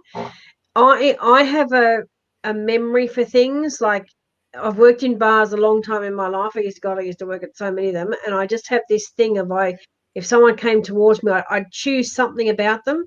So after they'd ordered their first drink, every time they came back to the bar, I'd go, oh, blue shirt's coming, blue shirt, Scotch and Coke. Oh, and red tie might be bourbon and Coke, or it's a schooner of new or whatever. I just had this thing. So nobody really had to ask me for what their second drink was. And throughout the night, I would just remember. And everybody used to have the dirts with me every time I've worked in a bar, because I would seriously, not a word of a lie, walk away with $300 to $400 in tips every single shift I did. Because people ended up just being so grateful that they'd be standing. I mean, the bar was always 5 and 6 deep every time I did a shift. They never had to ask for what they were drinking, because if I was pouring a scotch, I'd kind of look to see who was there, and I'd think, oh, there's another scotch there, or there's another one there, and I'd start making like 4 of them if that's what was, I'd look around and see who was there. So whenever they got to the head of the queue, I just put their drink up and they go, oh, thank God for that. So it was always keep the change. And I'm like, oh my God, this is just so good. And even the boss used to say, what are you doing to get so much money? And I'd go, oh, sucked in you lot. And they'd say, oh, a new rule? Can we just split all the tips at the end of the night? No, mine are mine. That's I right. work for that. I have the memory for that. I'm the one giving that sort of service. So they're meant for me. So no, we're not going to pool it all together because you might have made $10 in tips. No. I'll take my 400 or 500 and I'll leave. That was really good, you know. And at that stage in my life, like doing that long shift, because there was always a band and all sorts of things going on, having Nathan on my own and only leaving with $25, those tips were just so, like, to me, they were gold, absolute gold. Yeah. And I kind of went, thank God I have the memory that I do. Thank God I know exactly what I'm doing and have all this stuff. And how wonderful are those people to appreciate that sort of service, you know? It helped me bring up Nath. Yeah, exactly. All right, Michael, send me a message. Is there anything else going on? Because I want to say... She wants to go to bed. I do. I really do want to go to bed. If we're honest. I didn't come down off the cloud last night until like 1:30 in the morning. Nothing. Awesome. All right. Congratulations to Renee. You have won the reading with... Hang on a second. That could have been awkward. Which were the awards where they gave the wrong name out? Yay. No, Renee, you have won the Mystique moment. Mystique's magical 90 minutes. And I'm going to draw a name. I'm going to draw this one. I did that totally off screen, didn't I? But I wasn't looking. Oh, Renee's still here. Yay. Congratulations. That's amazing. And awesome. I don't know if she's still here, but we have Samantha for the mini program. Samantha. She was the last reading, wasn't she? She was. Oh, and no, Viv was the last one before Viv. Yep. Oh, how awesome is that? That is amazing. So I will get in touch with you.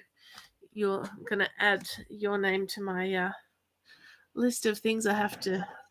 Renee, can you, because you're still here, can you inbox my Mystique Facebook page so then I have you, and then I can sort out a time? Yes. Oh, Samantha, that's awesome. You've won a mini hypnotherapy and coaching program. Now, these lifetime access, it's all actually recorded online, so you get to do it at your own leisure. You don't actually have to, find time to book me in. You could literally be lying in bed listening to me in your head. Most people want that. They just don't know they want it yet. But I have 3 programs. I have the Magical Manifesting program, I have Seeking Self, and we have Safe, Worthy, Enough. So let's book in a 15-minute, half-hour call, and we can have a chat about which one would be best for you. That's the way I see it. Awesome. Yes. Awesome. And anyone who's interested in actually purchasing any of those programs, get in touch, please. Correct. Yeah. Anyone interested in a private reading with me, please connect. Get in touch, because she's fabulous, and why wouldn't you want that? Ooh. All right. Thank you so much to everyone who has donated. Michael, I know, is about to send me the actual total of how much we have raised. Yeah, put that out there. Go by Mr. Michael, keyboard queen. And it should be easy. Like, I've got... It's probably a bottle and a half down now. Nah. He said it before he was being professional. Yeah, that's right. And we expect that is actually the case. Here we go. Tap, tap, tap. 3350. $3,350 will be split between our 3 charities. So it hasn't changed. It did change by $10, Michael. Yeah, so it could be 3360 and 3. No, it's 3350. There's 3340 before, because I had that written down on one of 10 pieces of paper on my Mystique, thank you so much for joining me tonight. It has been a fabulous evening. You're very, very welcome, my love. Anytime. Cool. How about... No, I'm just kidding. We'll chat about that off. She does that to me all the time. I do. It's fun. I enjoy it. So next week, guys, there will be no Love Angels Light TV either of the nights because I will be in the middle of Box City. It'll be fun. Correct. I'll be loving every moment. Sure will. Oof, I hate moving. But this move's going to be fun. It is, because you just think about what you're going to. Exactly. You know. Yep. It's a good step forward for us, for our family. So that's really good. And didn't I tell you that you were going to get this one? I don't know. I didn't think I told you guys that I'd applied for this one. Yes, you did. It's not the one with all the trees. Still recall something. I don't know. I just know. God love my husband. On the day that he was supposed to hear from them by lunchtime, he sent me a text message going, "Hey, honey, this is all levels of, insert expletives." And I said, "What? Have we been knocked back?" And he said, "No." I said, "Well, where's the issue then?" And he said, I said, "We'll just start packing." He's gone, why would we bother? There's nowhere to move. There are no houses available. And I went, "Darling, I love you.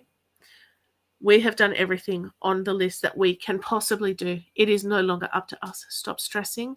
We will get the house that we need. The universe will provide what we want or something better." And we got what we wanted at the price we wanted, just like I had asked. So guys, focus on what you want. Absolutely. Will give you this or something better.